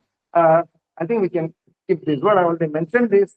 Cycles of modern science. It began with the Big Bang 13.9 billion years ago. Earth appeared approximately 4.5 billion years. Look at this number. As I said, 4.5 billion years ago, that is the time when the Earth appeared in the Big Bang, that concept also. And 4.5 billion years is how much? This is one day of Brahma. One day of Brahma and one night of Brahma. Both are the same. So, therefore, it matches exactly with that. Now you are verifying it. You did not believe it earlier, but now you do. Now you do. Next one. Okay, now we have to look at this concept of zero. Brahmagupta, 628 CE. Decimal system, Aryabhatta, 458 CE. Astronomy, gravitational attraction, planetary motion, stability, Rigveda, 1500 to 1200 BC, Surya Siddhanta, 5th century CE. Distance between Earth and Moon, 108 moons, 233,000 miles, Rigveda. Distance between Earth and Sun, 108 suns, 93 million miles, Rigveda. Diameter of Sun, 108 Earths, 8,64,000 miles, Rigveda. Value of pi, 3.124, Bodhayana, 8th 6th century BCE, pi 3.1416, Aryabhatta 476 CE. Vedic calendar, 12 lunar months with the leap month every year, match the solar year. Speed of light, 299,792,453 miles per second. Exactly matches what it is today. Okay, this is the Chetanas commentary on Rigveda, 4th century CE, 14th century CE. Wave particle duality. This is the fundamental principle of quantum mechanics. Wave particle duality. De Broglie, and actually Einstein got his Nobel Prize for the photoelectric effect. So he demonstrated the particle nature of wave, particle nature of light. Okay, otherwise it was all wave. The wave particle duality, this came from there, and this was already said Acharya Kannada in 6th century BC. Optics, light from sun takes 8.4 minutes to reach Earth. Today we are saying the same thing. They showed it already. Bhaskaracharya, 12th century CE. This is the pictorial representation of what has been said here, of all of this. Next one, please. And atomic theory of matter and transformation, Acharya Kannada, 6th century BC. Sevenfold divisions in nature, including light, Atharva Veda, okay, and Chandogya Upanishad, Surya Siddhanta. What is the sevenfold division? We see 7 colors, right? Vibgyor, 7 colors in light, and that is the same thing here. Water is the source of power and energy, Patanjali Mahabhashya, 2nd century BC, Atharva Veda. Concept of flying machines, Rigveda, Ramayana, Mahabharata, Yoga Shastra, Maharshi Patanjali, Lord Krishna and Bhagavad Gita. Entire Bhagavad Gita is Yoga Shastra. You see, in the Yoga Shastra is Krishna Arjuna Samvade, we keep saying every adhyaya ends with that. And guided missiles, various astras described in Purana. We have the Brahmastras, Narayanastras, this astra, that. They were all guided missiles. We are now discovering that. But we still have to do something more. Those astras, they were able to take them back if needed. We are not able to take them back yet. But try and do something. Try and do something to get them back. If you can design your science, develop methodology, develop tools to do that, then of course you are more successful. Okay. Okay, now how did these rishis acquire this great knowledge? The rishis acquired this great knowledge directly from the Vedas on one hand, and through deep inner experience, meditation, and direct perception, Apoureshya jnana, on the other. They get intuitions by the blessings of God, who is Sarvajna, and on whom they meditate. He bestows on them exemplary knowledge and supernatural abilities. These are called Mantra Siddhi and Yoga Siddhi. This I already demonstrated to you earlier. Mantra Siddhi was demonstrated by Madhvacharya and Raghavendra Swami and many others. Listed only 2 of them. And Yoga Siddhi, I showed you about Shankaracharya's, you get the Parakaya Pravesha, which he did. That's Yoga Siddhi. There are also others. Srinivasa Ramanujam, like classic example. Everybody knows. Today's people also know him. Ramanujam actually said intuition, he was given the knowledge by goddess Namagiri. Next one, please. Okay. Material science in Vedic scriptures, architecture. Look at this symmetry. This is the temple in the Chalukya temple. Several hundred years ago. The caption of this one said, when people did not know G of geometry, that is a geometry, right? You write G of geometry, these people had created such a symmetrical masterpiece. Symmetry masterpiece here. And look at this rod here, this pillar here, 800-year-old, which is standing here, rust free, 800-year-old in the open. This is there, even today, you can see. And look at this. These are stone rings, concatenated, one inside the other. How did they create that? What technology did they have? And look at this. This is Ellora temple, Kailash temple in Ellora. This is carved from the top of the hill, carved from top of the hill down to the earth. And one mistake there can destroy the whole thing. And how did they do it? And even this is a wonder. Many of those people who came from outside, they are still wondering how did they do it. And this is the Meenakshi temple, 1500 years old. And if you go into the final details of this, there is amazing, amazing sculpture. Next one. And technology in the temples in India. The technology behind ancient temples came from fusion of science, art, and spirituality. Geometry and maths, Sapaya Veda, Surva Sutra, engineering and material, Shilpa Shastra, space and energy, Vastu Shastra, astronomy, Jyotisha, and nakshatra alignments, acoustics, mandala design, stone resonance, consciousness, rituals, aagama, and tantra shastra. Okay, next one, please. Okay, material science, Vedic scriptures, healthcare, Ayurveda, Ayurvedic biology. Ayurveda is a holistic science. Okay, the coordination of body, mind, and consciousness. See, they already recognize that health, body is not just this thing. It also mind and consciousness have to go together. They have to go together. They recognize that factor. Okay, and therefore, and the Prakriti of every body is unique. This is called as Prakriti. Is decided at the time of conception. There are three entities which are responsible for the conception, for the Prakriti, which are called Vata, Pitta, and Kapha. It is the balance of these things which actually creates the Prakriti of an individual body. Any imbalance in these doshas, these are called doshas, Vata, Pitta, and Kapha. Any imbalance in these results in disease. Therefore, and since every individual is different, like we say, every DNA is different. Every individual's DNA is different. But we said this so long ago, Vata, Pitta, Kapha, combination is different. Therefore, any disproportion in these Vata, Pitta, and Kapha leads to disease. Therefore, what you should do? You have to treat every individual separately. This is called as personalized medicine. Today, we are talking about that personalized medicine in allopathy. No one medicine is suitable for all. No one dress fits all. Therefore, you need to deal with them separately. Individual medicine. The Prakriti is an important factor. Today, Ayush Ministry is taking care of this in a big way. And they are supporting this kind of Ayurvedic treatment, Ayurvedic medicine in a big manner. Okay, and then Yukta Hara Viharasya Yukta Chastasya Karmasu Yukta Swapnavabodasya Yogo Bhakti Yukaha. So the importance of yoga. I mentioned meditation and yoga. This is the inner self. Experimentation on your inner self. That is a yoga and meditation and yoga. So this actually is therefore body, mind, and consciousness. These are all going together in this. They already mentioned this. Okay. And the allopathy has to learn from it. Okay, next one, please. And Vedic medicine, the material, the same things here. Medication is aimed at removing imbalances, and this is achieved by use of herbal drugs, diet control, and yoga, meditation of self-control and exercises. Rishi Sushruta described 500 different types of surgeries. Even today, we follow this plastic surgery which comes from Sushruta. Nose surgery and plastic surgery is from Sushruta. We follow the same rules. Rishi Charaka described the compendium of herbal medicine. There is a thing called Charaka Samhita. Charaka Samhita is the basic text for all Ayurveda. Everything follows from there. Okay? So, and he described, Rishi Charaka described all of that. Karma of life, soul, samskara shapes the intrinsic prakriti of the body. How is it that different bodies are different? Because the karma comes there. Everybody's karma is different. Accordingly, different kind of a body is given to him. Therefore, he performs different. And therefore, the diseases and structures are dependent. Next one, please. Okay. Therapeutic benefits claims chanting Veda mantra. The Veda mantras are traditionally chanted repeatedly on various occasions and involve generation of specific patterns and rhythms of sounds and breath control. This process has been claimed to have some significant therapeutic benefits. What are these? Mental health, cognitive benefits, stress reduction, improved focus and memory, depression relief.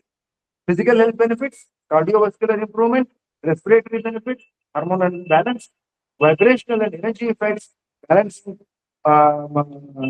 chakras, energy centers in your body. As per Ayurveda, this is crucial for energy flow in the body, that is prana. And then emotional benefit, this is inner peace. Modern scientific studies have actually validated some of these. Activation of brain regions associated with emotional regulation.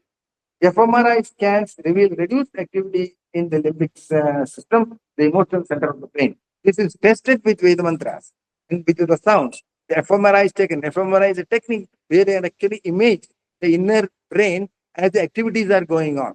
So this is a wonderful technology which has been developed. Okay. Exciting topic for future research with modern science. Okay, next.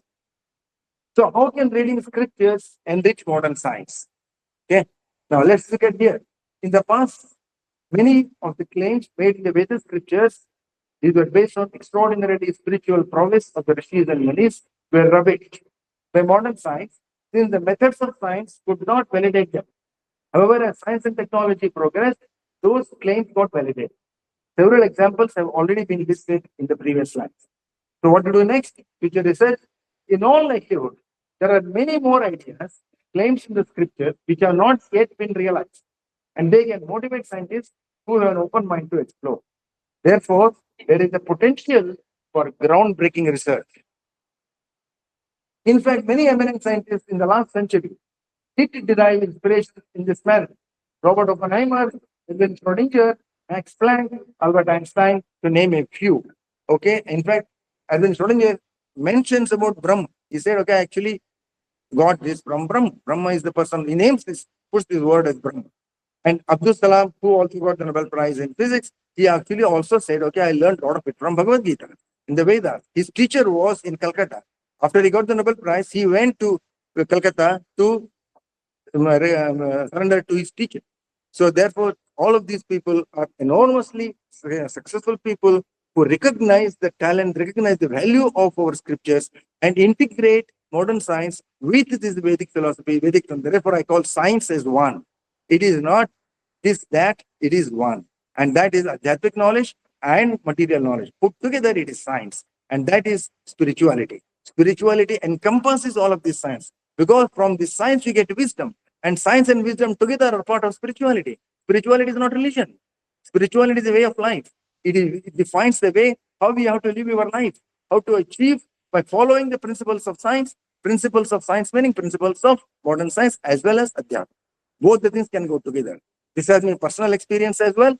And therefore, many people whom I have interacted with have benefited by such a kind of an interaction. They have benefited, they have become stress-free, they have become trouble-free. Whenever they had great troubles, this kind of a knowledge has helped them in a great degree. So therefore, next one, please. So I conclude here once more, giving you the same slide of the previous first one. So I covered here this talk several aspects of science using the most generic interpretation of the term and have shown how it impacts our life significantly. What I've given is only a glimpse into the infinite ocean of knowledge. There is a lot more to be learned, and in a more encompassing manner, the relationship between science and spirituality, a term which is often misinterpreted to mean religion. That is not the case. The spirituality encompasses science and so naturally wisdom. And now this is the book presents some of the topics discussed in more elaborate manner. So this is the list of contents which are there in the book. So for more details, of course, you can go more into that. So therefore, a lot of Sanskrit slokas are there in those ones. One has to be able to understand those ones, but their meanings are given. So therefore, there is no difficulty in doing that. So many people have read this, have understood this, and it has helped several of them in changing their lifestyles. So I think, okay. So this is the final Shanti mantra. This is there again from the Vedas. So we have this Om Sahana Avatu, Sahana Bhanatu, Sahavidyam Karavavai, Tejasvina Vaditamastu Mahavitvishavai, Om Shanti Shanti Shanti. So there are many more. And of course, I also put here from the Bhagavad Gita, Ananyas Chintayanto Mam Yajana Parupasate, Tesham Nitya Viyuktanam Yoga Kshemam Mohamyam. So Bhagavan Krishna guarantees to you, it is my responsibility to take care of you. You don't worry. You simply submit everything to me. Understand this. Nahang karta harikarta tatpuja karmachakalam tathapi matkrita puja tatprasadat nahi anyata. This is what Sri Madhvacharya declares himself. A person who is of such a caliber. He is the avatar of Vayu, Hanuma, Bhima, Madhva. So these are the three avatars of Vayu. And he declares that. And who are we? We are arrogant, ignorant people trying to think whatever we are doing is the greatest on this earth. Absolutely not. So there is very little we know, and we have to understand a lot. We have to understand, we have to be polite, we have to be humble, and try and understand, try to take advantage of what is present there, and use your own methods of science. Derive them, develop new methodologies, and then you do groundbreaking science. And that will bring peace to the humanity. You want to say in the very first question, does it bring peace to humanity? Global peace? Yes, indeed it does. So therefore, you have to, once you follow all of these things, and that will be, I think we are going back, we'll go back to what is called Ramaraj. So I will stop here. Thank you. Jeeva Sriti Agela, Jeeva Sriti, Jeeva Yavagoda, body Sriti Actada. They have Bertada, hope to that. Jeeva the Sriti Avagala, Jeeva Anadinitya. Parabrahma Anadinitya, Jeevano Anadinitya. So Jeeva Prakala, Paramatma, Jeev, Kavlo Jeevagal and Olagotana, Sriti Avagada, Kavlo Jeeval and Hortana, they have Kortana in the Karma Madasa. ಅವುಗಳಿಂದ ಕರ್ಮ ಮಾಡ್ತೀವಿ ಅವ್ರ ಯೋಗ್ಯತಾ ಪ್ರಕಾರ ಎಲ್ಲಿ ಹೋಗ್ಬೇಕು ಕಳ್ಸ್ತಾನ ಅವ್ರಿಗೆ ಹುಡುಗರಿಗೆ ಕೈ ಹಿಡ್ಕೊಂಡು ಕರ್ಕೊಂಡಂಗೆ ಹೋಗ್ತೀವಿ ನಾವು ಹಂಗ ಅವ ಜೀವರಿಗೆ ಕೈ ಹಿಡ್ಕೊಂಡು ಕರ್ಕೊಂಡು ಹೋಗ್ತಾನೆ ಆ ರೀತಿ ನಿಮ್ಗೆ ದೇಹ ಕೊಡ್ತಾನೆ ಎಲ್ಲ ಎಲ್ಲ 8.4 million ಯೋನಿ ಅಂತ 8.4 million ಯೋನಿ. ನಮ್ ಈಗಿನ ಮಾಡರ್ನ್ ಸೈನ್ಸ್ 8.7 million ಅಂತ ಹೇಳ್ತಾರೆ. 8.7 plus minus 1.4. Why plus minus 1.4? Because you don't know how to classify them. There is a classification problem. If you classify in one way, you get 9.8. Otherwise, you get 6.5. So therefore, you have that uncertainty in the modern science classification. But our Shastra says 8.4 million. ಆಗ್ತಾರೆ ಒಂದು ಪ್ರಶ್ನೆ. Philosophy of realism. ಎಲ್ಲರಿಗೂ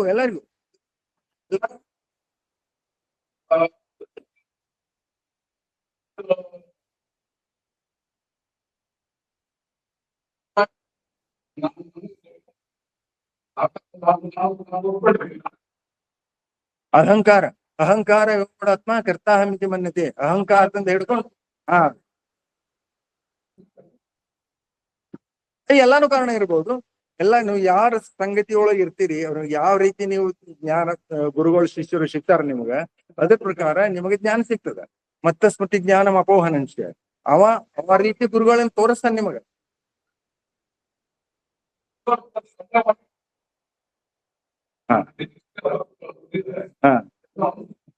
ಹೌದಾ?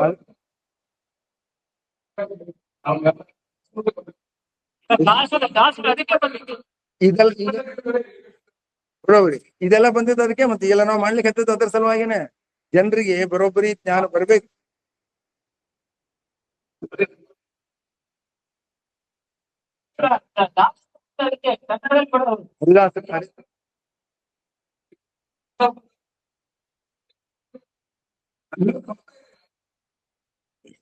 ಅದಕ್ಕೆ ಹೇಳಿದ್ನಲ್ಲ. ಹೌದು, ಸ್ವರೂಪ ಯೋಗ್ಯತಾ ಎಂಬುದು it is a very important concept. ಎಲ್ಲಾರು ಒಂದ್ ತಾರತಮ್ಯ ಎಂಬುವಂತಹದ್ದು ಕಾಣಿಸ್ತದೆ ನಮಗೆ. No, absolutely not. ತಾರತಮ್ಯ ಎಂಬುವಂತಹದ್ದು ಸತ್ಯ, ಅಗದಿ ಸತ್ಯ. ತೋರ್ಸಿದ್ನಲ್ಲ ನಾನು ಋಗ್ವೇದದೊಳಗಿಂದು. ತಾರತಮ್ಯ ಎಂಬುದು ಅಗದಿ ಸತ್ಯ. ಎಲ್ಲಾರು ಒಂದೇ ಅಲ್ಲೇ ಅಲ್ಲ. ಸೊ ಎಲ್ಲಾರು ವಿಚಾರ ಬೇರೆ ಇರ್ತಾವ. ಎಲ್ಲಾರ್ಗಳು ವಿಚಾರ, ಅದ್ರ ಪ್ರಕಾರ ಅವ್ರಿಗೆ ಜ್ಞಾನನೂ ಸಿಗ್ತದೆ. ಅದ್ರ ಪ್ರಕಾರ ಅವ್ರ ಕರ್ಮನೂ ಮಾಡ್ತಾರೆ. ಇದೆಲ್ಲಾನು ಪರಮಾತ್ಮನ ಸಂಕಲ್ಪ. ಅವ್ರ ಕಡೆಯಿಂದ ಅವ್ರ ರೀತಿ ನಿಮಗೆ ಸ್ವಯಂ ಸರಿಯಾಗಿ ಬರೋಬ್ಬರಿ ಗುರುಗಳನ್ನು ಸಿಗಿಸ್ತಾನೆ. ಗುರುಗಳ ತಂದು ಸಿಗ್ತಾರೆ ನಿಮ್ಗೆ. ನೀವು ಹುಡುಕಾಡ್ಕೊಂಡು ಹೋದ್ರು ಸಿಗಂಗಿಲ್ಲ. ಯಾವಾಗ ವೆಳ್ಳ ಬರ್ತದ ಅವಾಗ ಬರೋಬ್ಬರಿ ಸಿಗ್ತಾರೆ ನಿಮ್ಗೆ. ಎಲ್ಲಿ ತನಕ ಅದು ವೆಳ್ಳ ಬರಂಗಿಲ್ಲ, ಅಲ್ಲಿ ತನಕ ನೀವು ಏನು ಒದ್ದಾಡಿದ್ರು ಏನೋ ಆಗಂಗಿಲ್ಲ. ಹೊಡೆದು ಏನೋ ಆಗಂಗಿಲ್ಲ. ಅದು ಟೈಮ್ ಬರಬೇಕು. ಟೈಮ್ ಬಂದಾಗ ಆದ್ರೆ ನಿಮಗೆ ಭಕ್ತಿ ಇರ್ಬೇಕು, ಅದ್ರೊಳಗೆ ವಿಶ್ವಾಸ ಇರ್ಬೇಕು. ವಿಶ್ವಾಸ ಅಫ್ಕೋರ್ಸ್ ಅದನ್ನು ಅವನಿಂದ ಬರ್ತದೆ, ಅದು ತಿಳ್ಕೊಡ್ರಿ. ಅದ್ರ ಬಟ್ ಹೋಲ್ ಥಿಂಗ್ ಈಸ್, ಅವ ನಿಮ್ ಕಡೆಯಿಂದ ಕರ್ಮಗಳನ್ನ ಮಾಡಿಸಿ ನಿಮ್ಮ ಅಕೌಂಟ್ ಒಳಗೆ ಹಾಕ್ತಾನೆ. That becomes your karmic account. ನಿಮ್ಮ ಕರ್ಮ ಅಂತ ಆಗ್ತದೆ. ನಿಮ್ಮ ಕರ್ಮ ಅಂತ ಆಗ್ತದೆ. ಅದ್ರ ಪ್ರಕಾರ ನಿಮ್ದು ಸಂಸ್ಕಾರ ಬೆಳೀತದೆ. ಸಂಸ್ಕಾರ ಬೆಳೆದು ನಿಮ್ ಮುಂದಿನ ಜನ್ಮದೊಳಗೆ ಅದೇ ರೀತಿ ಕರ್ಮ ಹಾಕೋದು ಹೋಗ್ತದೆ. ಸೊ ಹಿಂಗಾಗಿ ಅದು ಹೇಳಿದಿಲ್ಲ, ಕೈ ಹಿಡ್ಕೊಂಡು ಕರ್ಕೊಂಡು ಹೋಗ್ತಾನಂತ. ಸಿಂಪಲ್ ಲ್ಯಾಂಗ್ವೇಜ್, ಕೈ ಹಿಡ್ಕೊಂಡು ಕರ್ಕೊಂಡು ಹೋಗ್ತಾನೆ. ನಿಮಗೆ ಎಲ್ಲಿ ಕಳಿಸ್ಬೇಕು ಅಲ್ಲಿ ಕಳಿಸ್ತಾನೆ.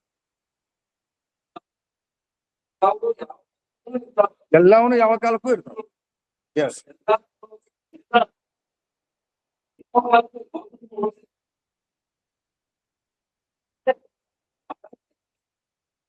ಇದ್ದೇ ಇರ್ತಾವ. ಅದೇ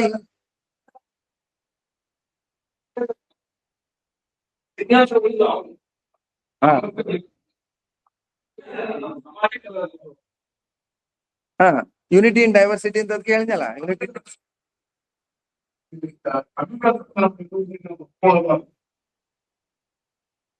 ಅಮೆ ಬಂದಿಂದ ಏನಾಯ್ತು?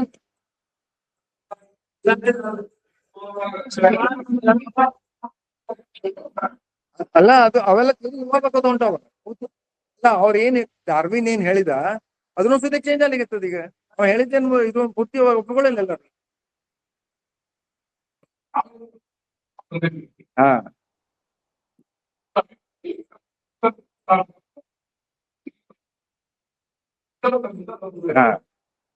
Single cell, correct. Single cell ಏನದ ಇವಲ್ಲ, ಅದು ಬಾಡಿ. ಜೀವ ಇದ್ದದ್ದು ಕಾಣಿಸಂಗಿಲ್ಲ ನಿಮಗ. ಜೀವ ಎಂಬುದು ಬೇರೆ. ಜೀವ ನಿಮಗ್ ಗಿಡದೊಳಗೂ ಇರ್ತದೆ, ಸಿಂಗಲ್ಸ್ ಇದ್ರೊಳಗೂ ಎಲ್ಲದ್ರಾಗೂ ಇರ್ತದೆ. ಎಲ್ಲಿ ಅದು ಸರಿ ಬಾಡಿ ಏನ್ ಸಿಗ್ತದ, ಅದು ಅಮೀಬಾ ನರ ಆಗ್ತದೆ, ಹೋಳ ನರ ಆಗ್ತದೆ, ಏನಾರ ಆಗ್ತದೆ. ಎಲ್ಲರಿಗೂ ಬಾಡಿ ಸಿಗ್ತದೆ ಅದರಿಂದ.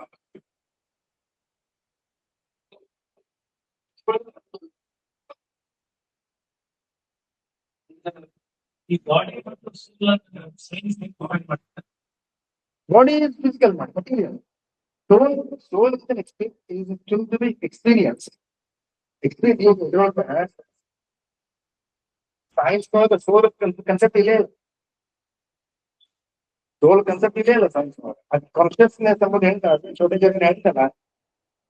Consciousness is beyond the reach of physical science, and soul under consciousness.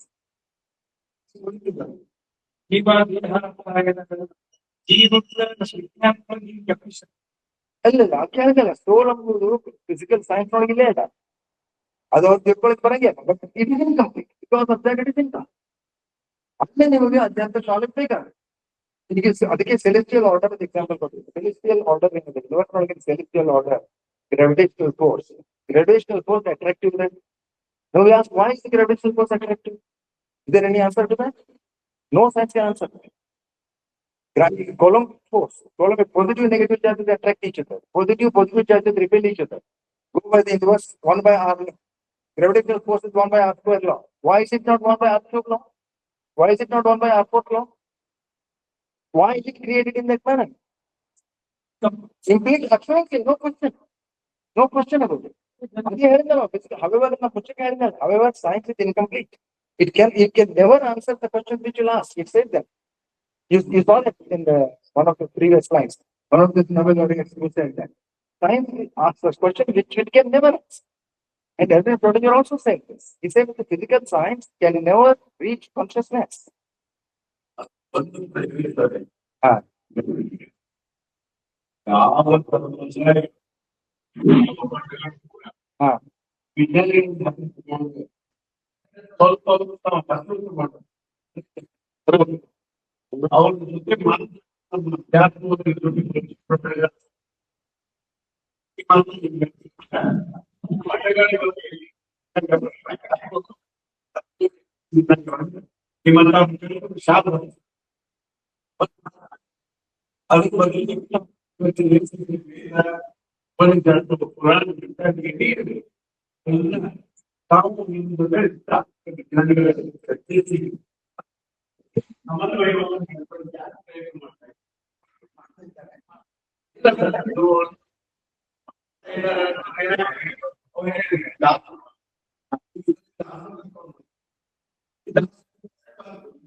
Insufficiency. They are too small. On the level of education, ಯಾರ ಗ್ರೌಂಡ್ ನೀವು ಸಂಗತಿ ಕೆಲಸ ಮಾಡ್ಕೊಂಡು ಗುರುಗಳು ಸಿಗ್ಬೇಕಾದ್ರೆ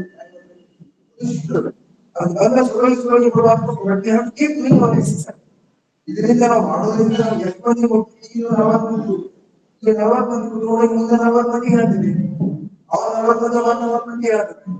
ಈಗ ಡೆವಲಪ್ ಆಗ್ಬೇಕು, ಡೆವಲಪ್ ಆಗ್ಬೇಕು ಹೋದ್ರೆ ಅಲ್ಲ ಇಲ್ಲಿಂದ ನಾವು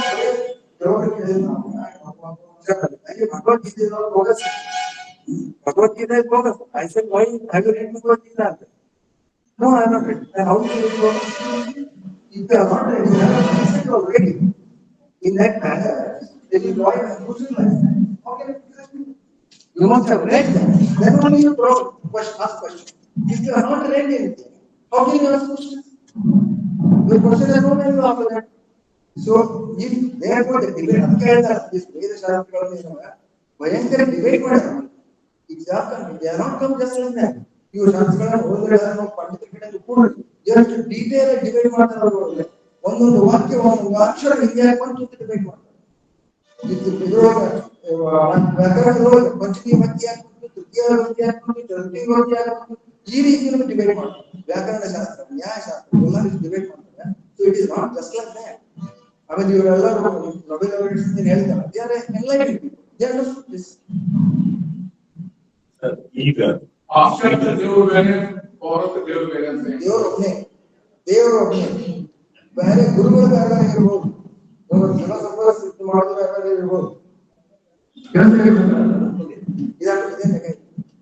ದೇವರು ಒಬ್ಬನೇ, ಬೇಕಾದ್ರೆ ದೇವರು ಒಬ್ಬನೇ. ಅದೊಂದು ನಿಮಗೆ ಬೇರೆ ಬೇರೆ ಗುರುಗಳು ಪ್ರಸಾರ ಮಾಡೋರು ಬೇರೆ ಬೇರೆ ಇರ್ಬೋದು. ಈ ಮಧ್ವಾಚಾರ್ಯ ಸುಧಾರಣೆ ಇದಕ್ಕೆ ಗಂಗಾ ನದಿ ದಾಟಿದ ಮೇಲೆ ಅಲ್ಲಿ ಹೋಗಿ ಯಾರು ಕಳಿಸಿದ್ರು? ಒಬ್ಬ ಮುಸಲ್ಮಾನ ಕಳಿಸಿದ್ರು, ಅರೇಬಿಕ್ ಇದು ರಾಜ ಕಳಿಸಿದ್ರು. ಅವ್ರು ಹಿಡಿದ್ರು, ಅವ್ರಿಗೆ ಹಿಡಿದು ಕರ್ಕೊಂಡು ಹೋದ್ರು ರಾಜಾಂಗ. ಯಾವಾಗ ಇಷ್ಟೆಲ್ಲ ಒಂದು ಮುಸಲ್ಮಾನ ರಾಜರಿದ್ದಾರೆ, ಇಂಥವರೆಲ್ಲ ದಾಟ್ಕೊಂಡು ಮುಸಲ್ಮಾನ ಸೈನಿಕರಿದ್ದಾರೆ, ಅವ್ರು ದಾಟ್ಕೊಂಡು ಹೆಂಗ್ ಬಂದಿನಿ? ಅರೆ ನಮ್ಮ ದೇವ್ರ ಹರಿ ಇರ್ಬೇಕಾದ್ರೆ ಆಮೇಲೆ ಅವನು ಹೇಳಿದ್ರು, ನಿನ್ನ ಅಲ್ಲ ಅದು ಅವರಿಗೆ ಅರೇಬಿಕ್ ಹೇಳಿದ್ರು, ಅರೇಬಿಕ್ ಲ್ಯಾಂಗ್ವೇಜ್ ನೋಡಿ ಹೇಳಿದ್ರು. ಅವ್ರು ಗಮನ ಎಲೆವು ನೀವು ಅರೇಬಿಕ್ ಲ್ಯಾಂಗ್ವೇಜ್ ಪರ್ಷಿಯನ್ ಲ್ಯಾಂಗ್ವೇಜ್. ಅಂದ್ರೆ ದೇವರ ಶಕ್ತಿ ಹಂಗೆ ನಮ್ದು ನಾವು ಉಚ್ಚಾರ ಮಾಡ್ಲಿಕ್ಕೆ ಸಾಧ್ಯ ಇಲ್ಲ, ನಮಗೆ ತಿಳ್ಕೊಳ್ಳೋಕೆ ಸಾಧ್ಯ ಇಲ್ಲ. ಅದನ್ನ ಅದಂತೆ ಹಿಡ್ಕೊಂಡು ಅದೊಂದು. ಸೊ ಅದಕ್ಕೆ ದೇವರು ಒಂದೇ, ದೇವರು ಒಂದೇ, ದೇವರು ಕ್ರಿಸ್ತ ಗುರು, ಕ್ರಿಸ್ತ messenger.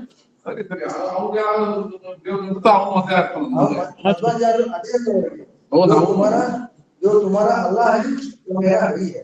This is what he said to the Muslim king.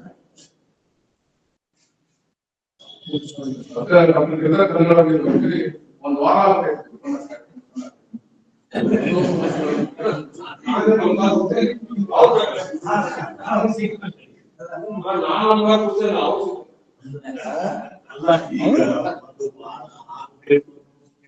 ಬಂತಲ್ಲ, ಇಂಪಾರ್ಟೆಂಟ್ ಬಂತಲ್ಲ, ಅದೇ ಈ success of this event.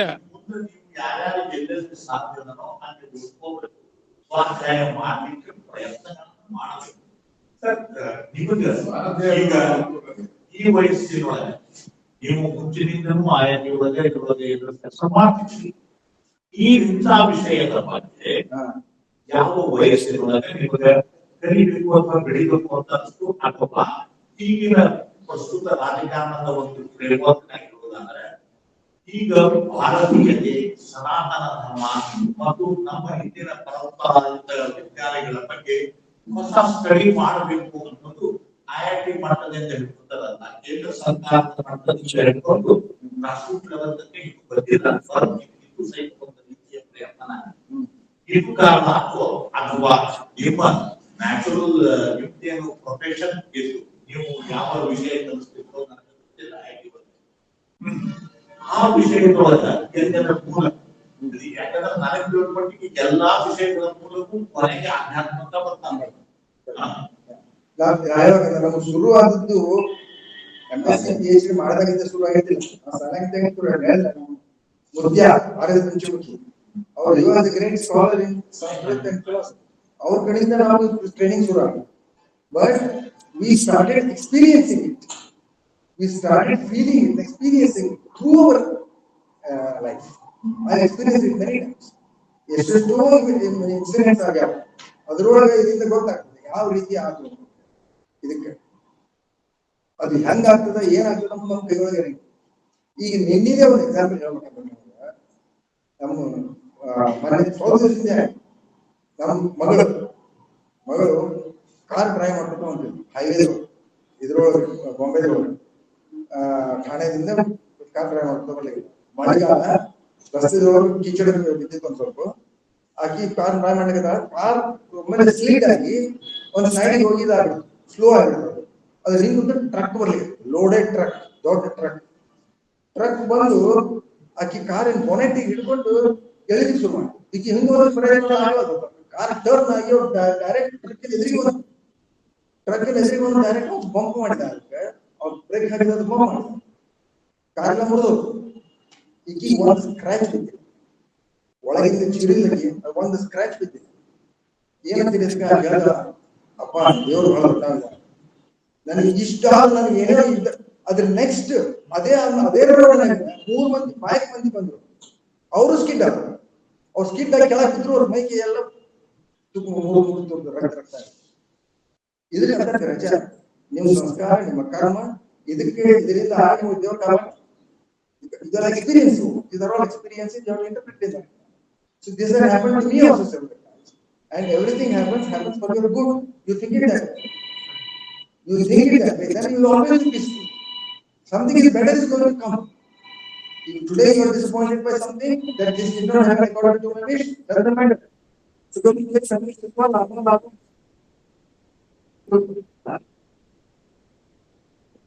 into the body. So nothing happens. So what will happen? Under there's not something is better. And maybe when you don't have friends in heaven, somebody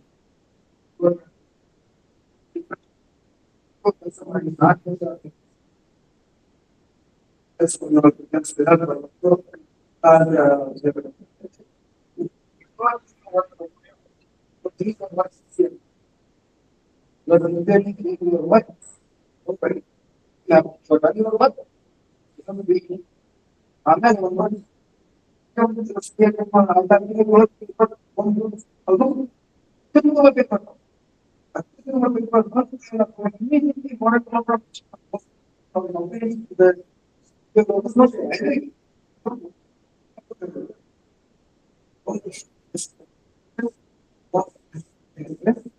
You know what? I keep never be only to be happy. But your deal is a big character. What you secure the front is not only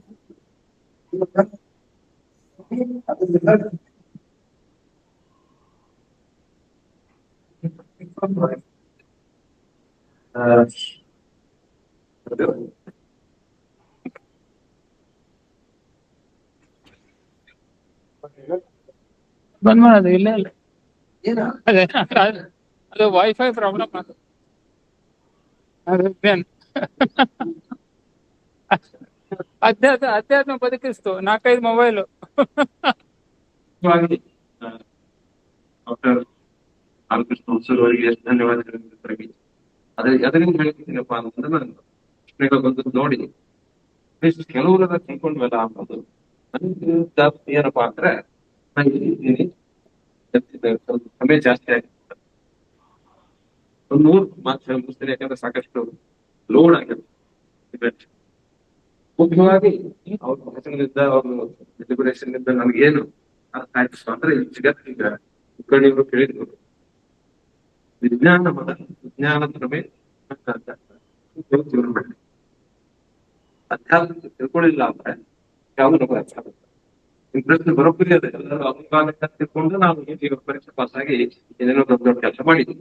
ಆದ್ರೆ ಅದನ್ನೊಂದು ಮತ, ಆ ಮತ ಬಿಟ್ಟು ಯಾವ್ದು ಎರಡನೇ ಕಡಿಮೆ ಎಲ್ಲ ಗೊತ್ತಿಲ್ಲ. ಮೂರನೇದು ಅಂಧಕಾರ ಹೋಗ್ತೀವಿ, ಅವೆಲ್ಲರೂ ಸೇರ್ಕೊಂಡು ಅದು ಅಂಧಕಾರ ನಿರ್ಮಾಣ ಮಾಡ್ಕೊಂಡಿದ್ವಿ. ಅದ್ರಲ್ಲಿ ನಾವು ನಮ್ಮ ಜೀವನ ಹಾಕೊಂಡಿರ್ತೀವಿ. ದಿನ ಬೆಳಗಿದ್ರೆ ಇವತ್ತು ಹೆಂಗ ಮತ್ತೊಂದು ಪ್ರಶ್ನೆ ಅಂತ ಇದು ಒಂದು ಮುಖ್ಯವಾಗಿ ಒಂದು ಪ್ರಶ್ನೆ. ನೀವು ತಮ್ಮ ಭಾಷಣದೊಳಗ ಅಧ್ಯಾತ್ಮದ ವ್ಯಾಲಿಡೇಷನ್ ಥ್ರೂ ಸೈನ್ಸ್ ಅಂದ್ರು, ಅದು ಸ್ವಲ್ಪ ನನಗೆ ತ್ರಾಸ ಆಗುತ್ತೆ. We need not validate Adhyatma or whatever Adhyatma is telling through science, but we have to comprehend that.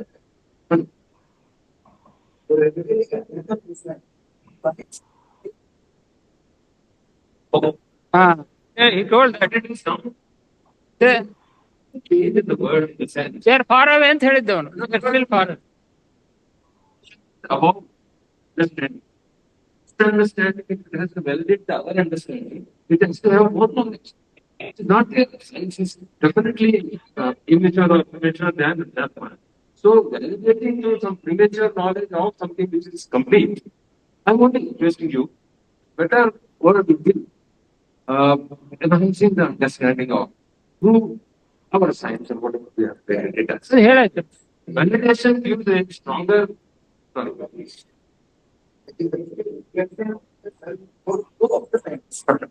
you have now answered it. This is what is ವಿಜ್ಞಾನ ಅಂಧಕಾರ ಏನದ, ವಿಜ್ಞಾನ ಮದ ಏನದ, ಅದನ್ನು ನಾನು ಸೈನ್ಸ್ ಡೈರೆಕ್ಷನ್ ಮೆಡಿಸಿನಲ್ ಪ್ಲಾಂಟ್ ಕೆಲಸ ಮಾಡ್ಬೇಕಾದ್ರೆ ಒಂದೊಂದು ಮೆಡಿಸಿನಲ್ ಪ್ಲಾಂಟ್ ಥ್ರೂ ಬಿಕಾಸ್ ಇದೇನದ ಈಗಿನ ಮೆಡಿಕಲ್ ಸೈನ್ಸ್ ನಾಗ ಅದ್ರೊಳಗೆ ಏನ್ ಕಂಟೆಂಟ್ ಅದ, ಅದ್ರೊಳಗೆ ಏನದ ಅಂತ ಥ್ರೂ ವ್ಯಾಲಿಡೇಟ್ ಮಾಡಿದ್ರೆ ನೀವು ಆ ಡಿಸಿಷನ್ ಉಪಯೋಗ ಆಗ್ತದೆ ಅಂತ ಹೇಳ್ತಿದ್ರು. ಐ ಅಬ್ಜೆಕ್ಟೆಡ್ ಬಿಡಿ.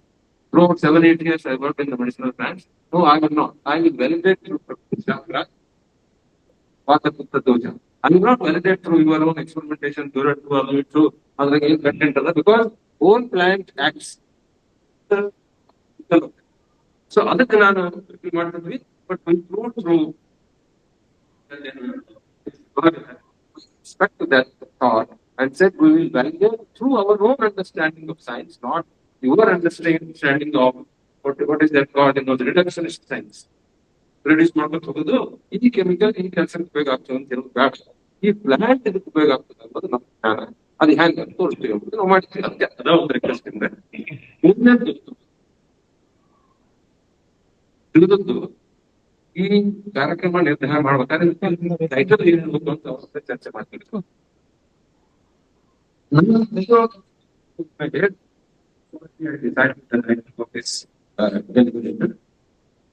ಅಧ್ಯಾತ್ಮ ಮತ್ತು ವಿಜ್ಞಾನ ಅಂತಿದ್ವಿ, ಎರಡಕ್ಕೂ ಆಲ್ಮೋಸ್ಟ್ ಈಕ್ವಲ್ ಸ್ಟೇಟಸ್ ಮಾಡ್ತೀವಿ.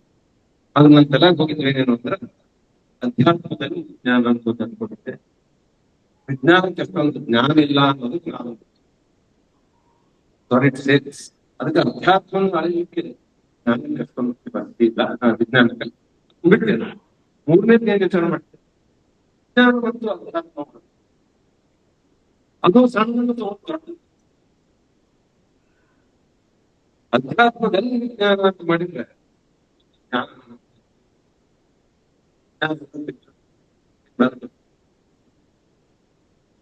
ಕೊನೆಗೆ ಇವತ್ತಿನ ಡೆಲಿಬ್ರೇಷನ್ ಇಂದ ನಂದು ಫೈನಲ್ ಟೈಟಲ್ ಏನ್ ಕೊಡ್ತಿದ್ದೆ ಇವತ್ತು ಇವ್ರು ಕೇಳಿದ್ದಾರೆ ಅಂದ್ರೆ ಅಧ್ಯಾತ್ಮವೇ ವಿಜ್ಞಾನ ಕೊಡ್ಬೋದು. ಅದು ನೀವು ಮುಂದಿನ ವಿಚಾರ ಮಾಡ್ಕೊಡ್ರಿ. ಅಧ್ಯಾತ್ಮವೇ ವಿಜ್ಞಾನ ಮಾಡ್ಕೊಂಡು ನಾವು ಮುಂದೆ ಡೆಲಿಬ್ರೇಷನ್ ಮಾಡೋಣ ಅಂತ ಹೇಳಿ ನಮ್ಮ ಕೋರಿಕೆಗೆ ನಮ್ಗೆಲ್ಲ ಅವ್ರ ಸಂಖ್ಯೆ ಕೂಡ್ಲಿಕ್ಕೆ ಬರ್ತದೆ. ಸಮಯ ಸಿಗ್ತದ ನಾವೆಲ್ಲರೂ ಸಣ್ಣ ಹುಡುಗಿದಾಗ ಹೆಂಗ ಆಟ ಆಡ್ತೀವಿ ಅಷ್ಟೇ ನಾನು ಹಂಗೆ ಇರ್ತೀನಿ. ಚಲೋ ಅನಿಸ್ತೇವೆ. ಅದು ಮಾತು ಕೇಳ್ಕೊಂಡು ಬಂದಷ್ಟಕ್ಕೆ ಇನ್ನೊಂದು ಕಾರ್ಯಕ್ರಮ ನಾಳೆ ಹೇಳಿದ್ರು ಜನರವರು. ಅಲ್ಲಿ ಮುಖ್ಯವಾಗಿ ನಮ್ಮ ಮಾತಾಡ್ತಾರೆ ಅಂತ ಮಾತಾಡಿದ್ದಾರೆ. ಹುಡುಗರಿಗೆ ಸೈನ್ಸ್ ಏನದ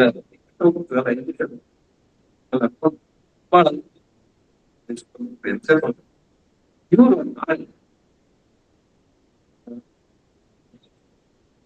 ಪ್ರೇರಣಾತ್ಮಕ ಭಾಷಣ ಮಾಡುತ್ತಾರೆ. ಯಾರ್ಯಾರಿಗೆ ಇಂಟ್ರೆಸ್ಟ್ ಇದೆ ಕಾಲೇಜ್ ಹೊಸ ಕ್ಯಾಂಪಸ್ ಅಲ್ಲ, ಅಲ್ಲಿ ಬರಬೇಕು. ಎಲ್ಲರಿಗೂ ಧನ್ಯವಾದಗಳು.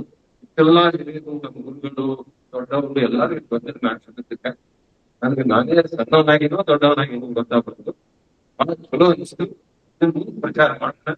ಇವ್ರು ಹೇಳ್ದಂಗ ಒಂದು ವಾದ್ಯತೆ ಅದ್ರೂ ಮತ್ತೊಂದು ಜ್ಞಾನದ ಮಾಡಿ ಇಂಡಸ್ಟ್ ನೋಡ್ಕೊಂಡ್ರೆ ಜ್ಞಾನ ತಗೊಳ್ಳೋಕೆ ಪ್ರಯತ್ನ ಮಾಡೋಣ ಅಂತ ಹೇಳ್ತಾರೆ. ಎಲ್ಲರಿಗೂ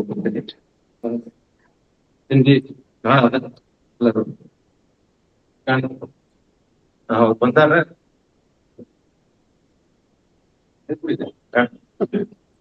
ನಾವು ನೀರ ಕೊಡ್ತೀವಿ.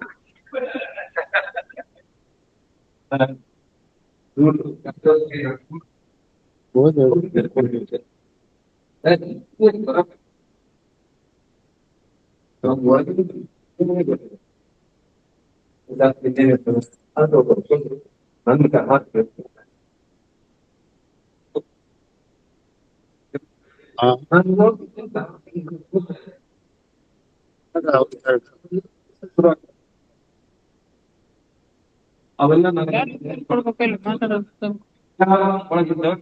ಜ್ಞಾನದೊಳಗೆ ಅಧ್ಯಯನವಾಗಿ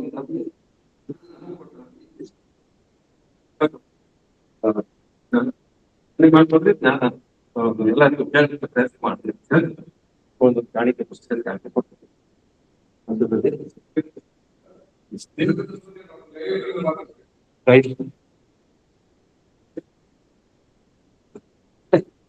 ನೆಕ್ಸ್ಟ್ ಇನ್ನೊಂದ್ಸರಿ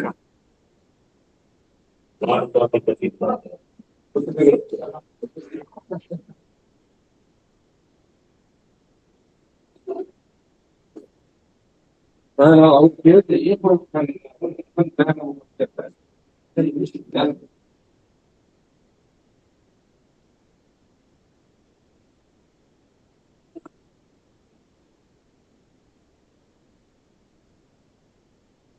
ನಾನು ಮಾತಾಡ್ಕೊಂಡು ಬಂದದ್ದು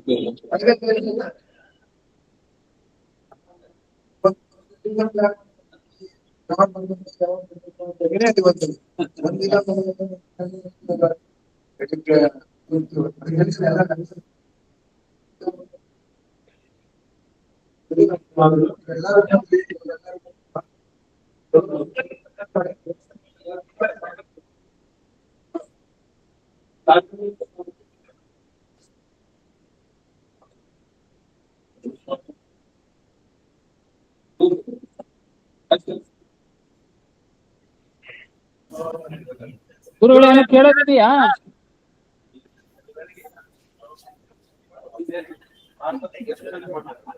ಕೇಳೋದು ಏನಾದ್ರು ಇದೆಯಾ ಗುರುಗಳೇ?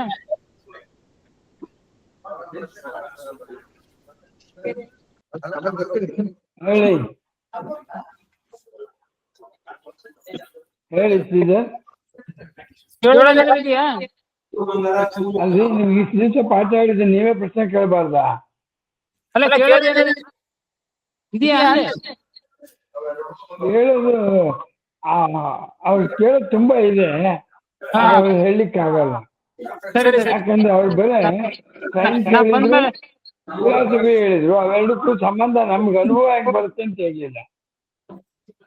ಸರಿ ಸರಿ, ಆಮೇಲೆ ಕನೆಕ್ಟ್ ಮಾಡ್ತೇನೆ ಅವ್ರಿಗೆ, ಮಾತಾಡಿಸ್ತೇನೆ. ಆಮೇಲೆ ಅವ್ರ ಜೊತೆ ಮಾತಾಡಿಸ್ತೇನೆ.